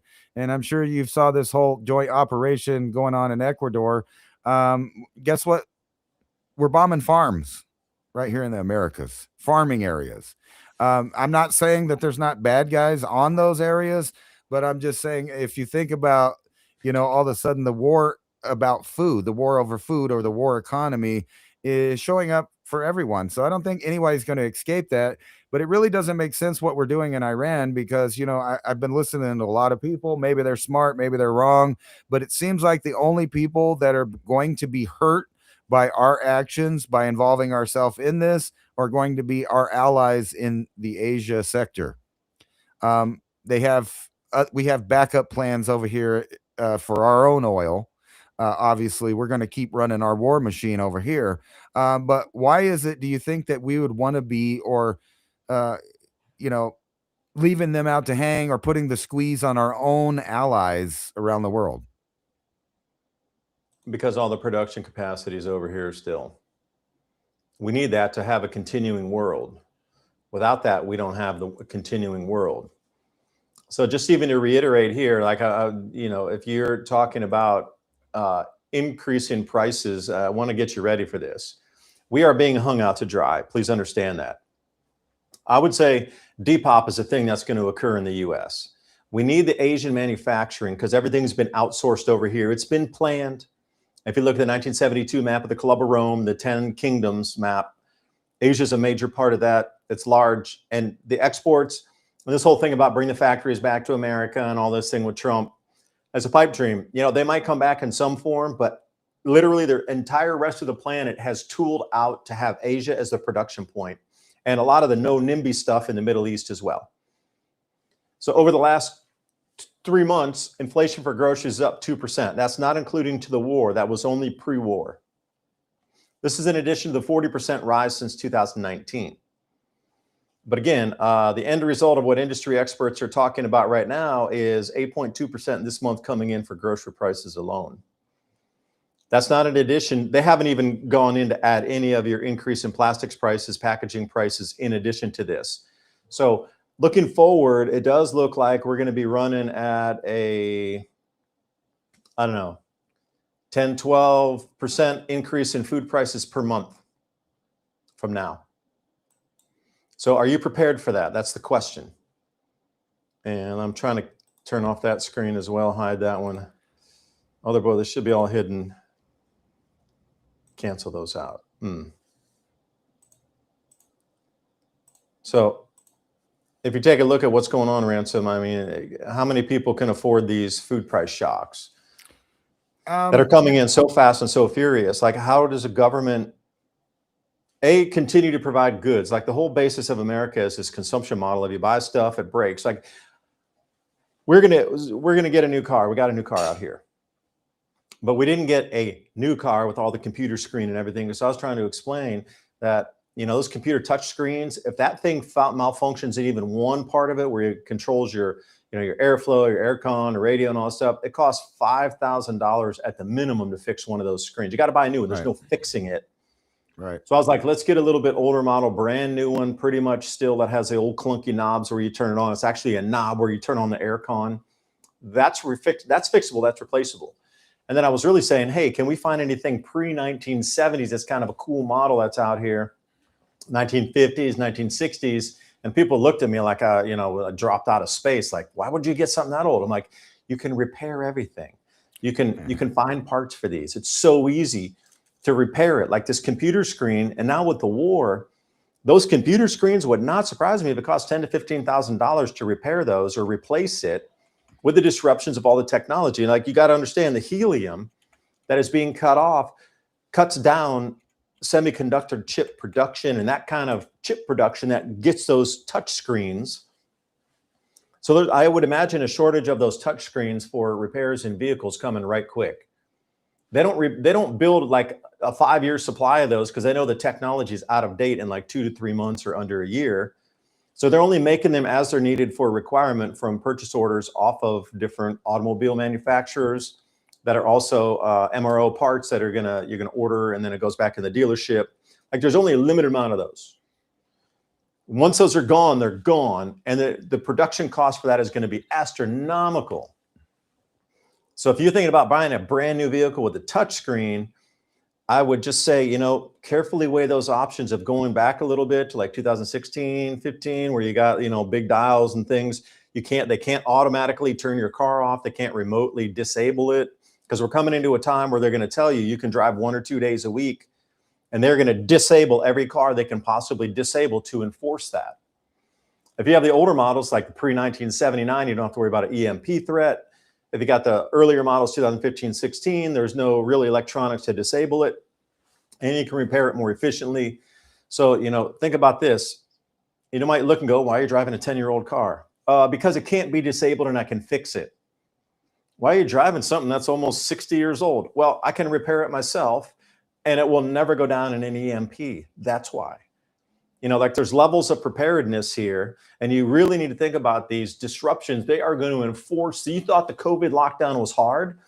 This thing, they're going to string you along for only 2 more weeks, only 3 more. They're going to string you along forever with this war. It is an attrition war to decimate the economy, to bring in a new economic system and lock you down and get you ready for the end of the decade goals. This is the end game for all of this coming in right here. Yeah. I was going to bring it up. I couldn't. You reminded me about an article I read. I couldn't find it right offhand. I only found a bunch of them back from 2009. But the article was about the Cash for Clunkers program that started in 2008. And if anybody knows what happened to all of those millions and millions of cars. So just in 2009, according to this, there were 700,000 motor blocks that were fully functional that were destroyed. They did this on purpose so that the economy would have to start buying new cars. And they're going to do that to this last era of cars. So most of those that they destroyed were those pre-1987 vehicles, so they could get rid of those motor blocks. That's all stuff you could fix, you could repair, you could maintain indefinitely. I mean, depending on what it was and if you had the parts. But now the one that I was looking at the other day, I can't find it, but it was about the newer models up until about 2010 that didn't have all the computer programming and stuff. These were completely functional cars that could have been resold or given to the poor or sold to the poor for cheaper. But no. The whole program wasn't about, to help you get rid of that old unwanted car. The program was specifically designed to destroy and remove all of those parts out of circulation. So think about this. This is just ongoing. And when you start putting all the pieces together, you see that in the future, they only want you to buy these robots where there's complete control. There's only autonomy from them, and you cannot decide where you're going, how fast you're going, what kind of equipment or engine you're going to be using, because it'll all be not yours. You will own nothing and be happy. You'll have to rent it, lease it, and you will not own it. Just like the Apple the Apple company started doing with their phones. You buy the phone, but you don't actually own the phone. Yeah, subscription model for life for everything. And those cars too, when we come to the restrictive driving days, you're not even gonna have an option to turn it on. Like it just literally won't start. I don't care what you do to it. It'll be disabled from the manufacturer, so it does not start on certain days. So just put that in perspective. They're really gonna start locking things down here. Yeah, and imagine what they'll do to like the computers and stuff. If you have a computer with Windows 10 and uh, the motherboard and stuff cannot update to the new Windows 11 because of the old hard. They did that on purpose. It's not that they can't and it couldn't do it. It's that they programmed it specifically so that you can't update it and you have to buy new equipment. They're going to do the same thing with these cars. If you don't have the latest update, your car don't go anywhere. Well, you could update to Linux and you could just switch operating systems. I've taken a fair few old laptops that exactly happen. Used to Learn love code. like Windows 8 and that kind of stuff. That was great, man. That was the best one ever, Windows 8. But once the software updated and everything started breaking, just update that to Linux, and you can use Manjaro and then kick that over, and you got a brand new computer just by updating to Linux. Or are you But going to trust your own programming and updates on a car that's driving you around, though? no, not for cars. But I'm talking about if your electronic devices start to fail. Right. And you're like, oh, my computer doesn't work anymore because I couldn't get that motherboard, because I couldn't get the update. Just scrap Windows and scrap Apple and go to Linux. Now, you do have to learn. There's a little bit of learning curve on coding it in. Almost all the apps there are just free to jump into. There's a huge amount of library of operating systems there, and you can pretty much copy paste everything that we have out on both Apple and Windows that's available that have been replicated on the Linux App Store over there. Not even App Store. It's inside Manjaro. When you get it, just click and you can find whatever you want. Slim Everything Shady. from audio editing to video editing, everything. What we're doing here with streaming software, everything from the Windows, like the Microsoft Word and the Excel and the PowerPoints, that's all available too. Like you don't really skip a beat. It's going to take you a month or so to learn the prompts to put in there. After you get that, and if you print them off and you have them on your desk side so you don't have to memorize them so much, you'll start to just get used to them. All right, Linux. I'm telling you, if all your electronics go down, you move over to Linux, and you'll be very happy. Right. Don't throw away an old computer. Just switch it to Linux. This Slim Shady here makes a good point. General Motors started that in 2000 with the OnStar system where they could shut off your car. And you notice they stopped selling that service in that form because people started realizing that. And they just kind of moved that, and now it's kind of installed in the newer cars, a system like OnStar, but they didn't want you to remember that this is the whole thing in the early 2000s where they were setting up the kill switches for your car. So anytime, how you get those little alerts of the emergencies on your phone, they have the amber alerts, the silver alerts, the national alerts, your state alerts. Well, it's just like that, and you can't turn it off except for they can turn your car off. They just update it and it's done. I mean, they literally have total control over all electronics at this point. Yeah, I rented a car when I was driving back from Atlanta. We arrived super late at night. There was no more shuttles coming back. So I rented a car, and I was a little groggy, being jet lagged. And as I was driving, the thing would just flash me alerts. You need to pull over and rest for a few minutes. Like it was reading my biometrics through my hands or looking through with a camera with my eyes. And I was like, I'm never going to rent that kind of car again. And then before I'd rent a car, I'd also see like, where are these cameras on, and put a piece of tape over them as I'm driving so it can't really look in and see what I did. All the factory specs are on different cars. So if you're going to rent a car and you know what kind you're going to get, look at a factory spec and see where those cameras are across there, and bring extra tape with you and cover every one of those up. And then when you return the car, obviously take it off. But that thing was flagging me the whole time, like, pull over, you need to rest, pull over, you need to rest. And it would shake the wheel, pull over, you need to rest. And I was like, don't tell me when I want to drive or get home, man. I got a 4-hour drive. I'm not going to pull over and rest for half an hour. I'm just going to get home. That reminds me of when Zuckerberg was telling you, you don't put the tape on your camera. You're going to mess up your lap. It'll damage the laptop. But then you see him. He's doing it. Bill Gates is doing it. They're all doing it to their own junk. They're taping over the cameras and the sensors. No, it doesn't hurt. But they're telling you it'll ruin it. Off. Come on now. Yeah, I thought you were gonna show us. You know, we're running out of time here, but you were gonna show us like some stuff about the plastic and the wrappings, about the Yeah, let price me get on that increases. right here. I got, let me jump in. I kind of sabotaged you with all this alien stuff. Oh, you did. Let's see what we did. Let's see what we got here. Gulf Energy shocks on the plastics here. Okay, let me share this up. Yeah, so the Gulf Energy shocks here with force majeure and certain precursors and that sort of thing. Let me see if I can bring it down a little bit. Okay. So the global plastics trade is in, let's say, dire straits right now. They got the monoethylene glycol, the MEGs. That's also a precursor for PET, which is polyethylene terephthalate, the PET, which is your plastic bottle. And then they have one, I had never heard about this, purified terephthalic acid, PTA. I didn't know that one. But I know most of this is all based on naphtha. So when you see naphtha shortages, think plastic shortages. Naphtha equals plastic. So when they talk about, oh, the naphtha exports or imports have been disrupted, you're not thinking naphtha, you're thinking plastic. Naphtha equals plastic. You know, the oil equals petrol, gasoline, diesel, whatever you can refine out of that. But naphtha is plastic specific. So when you start to go through the news, you'll start to see the different types of things that are disrupted. So Oriental Union Chemical Corp, that's here in Taiwan, and that's saying U.S. customers, you're going to be cut off from the MEG shipments, which I just showed you up here, which is the monoethylene glycol. So that's also something that even if we had that, we could produce plastics in America, but without that, we can't produce plastics in America. So Oriental Union Chemical Corp is keeping that all for Taiwan, for Taiwanese production of plastics. They're not going to let it go out. And Taiwan also moved to boost capacity for ethylene output. And this is off the Central News Agency.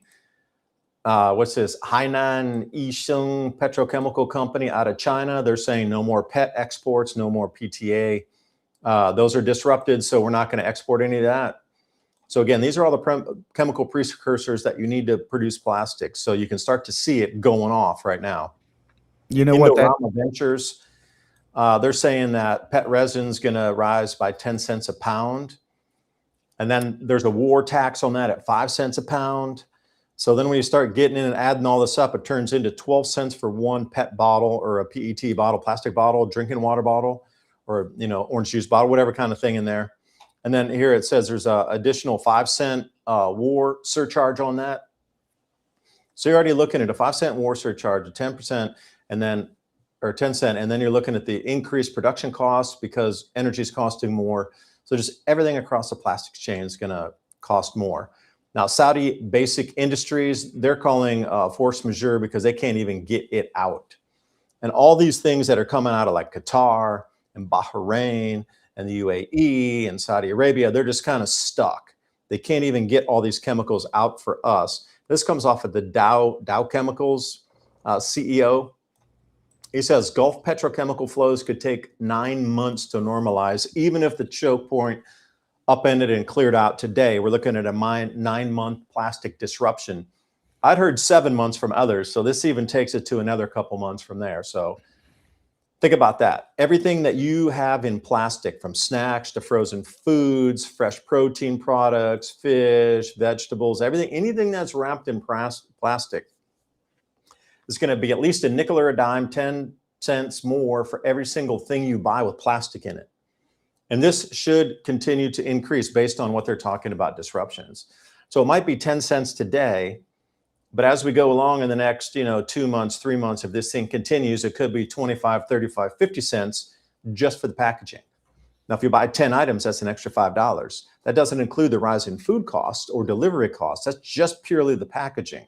So what if it costs you an extra 50 cents to get it to the store, an extra 50 cents for the packaging, and then the food itself went up 50 cents, so you're paying an extra $1.50 for the exact same thing per one? Or what if it's $1 extra for one and you're buying 20 of those? It depends on what your packaging needs are. And also this map is super easy to understand here. Anything in red is pretty much gone right now.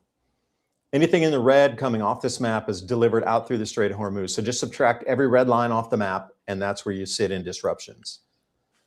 Plastics are going to get more expensive. And then they even say plastics emerging as the next major problem facing the economy.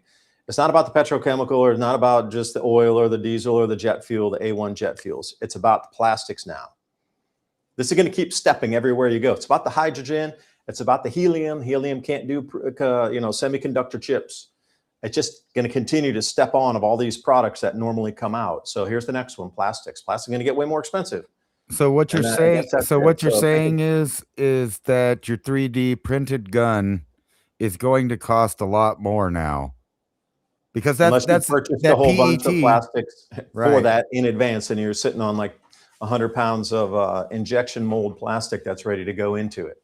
And then put the food aside. Think about all of the manufacturing that it takes 3D printing to do, because that's the exact plastic that they use for 3D printing. So any little parts for things to fix things, or at your automotive parts store, a lot of the parts are 3D printed with that plastic.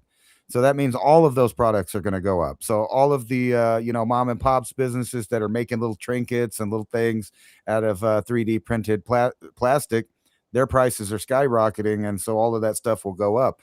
But think about that too. You could just shut off manufacturing to those people that print certain items that may be unwanted as far as disruptive technology there that you can easily make through a computer and 3D printing, making your own parts at home because you can scan it and make that part. Provided you're not running the software that can remotely turn your device off, or remotely cut access to the software that would allow you to print. I mean, because Again, if you think about it, even if we got cut off from the products, but the plastic was still affordable, what would happen is people would start building these 3D print things to circumvent the parts reduction by making their own parts. I've seen people do it, instead of going to buy a part, or they no longer make the part, they just use the old one, they scan it, they make a new part, and voila, they didn't have to buy it from no one. That all ends if you can't get that plastic. Again, repricing of your life. That's the topic of the show. It's happening in real time. Everywhere you look, there's a little bit up on every single aspect of anything you can do, from flying to deliveries to the diesel to the trucks to the plastics to the consumer electronics. Everywhere you look, it's just up a little bit for now across 100% of your life. What happens when it drags on for 3 more months and that little bit turns into a medium bit? And if it goes on for another 6 months and everything doubles? How are you going to afford it? Universal basic income. I've been trying to reset the economy forever. We'll send out the show notes of this episode. Please go to buymeacoffee.com/civilization cycle. Support us up there. Also, civilizationcycle.com, and we'll get you the show notes. So we ran through a lot of information tonight. I'll put the pricing structure in there of plastics increases. That is civilizationcycle.com. Put your email in there. We'll get you those 10 show notes of tonight's valuable information, so you can try to plan and make a game plan for your life moving forward with your families and your friends, so we can all just survive and thrive through these changes as our lives are being repriced. I'll see you next week. I do appreciate your watching and your valuable time. Ransom and I are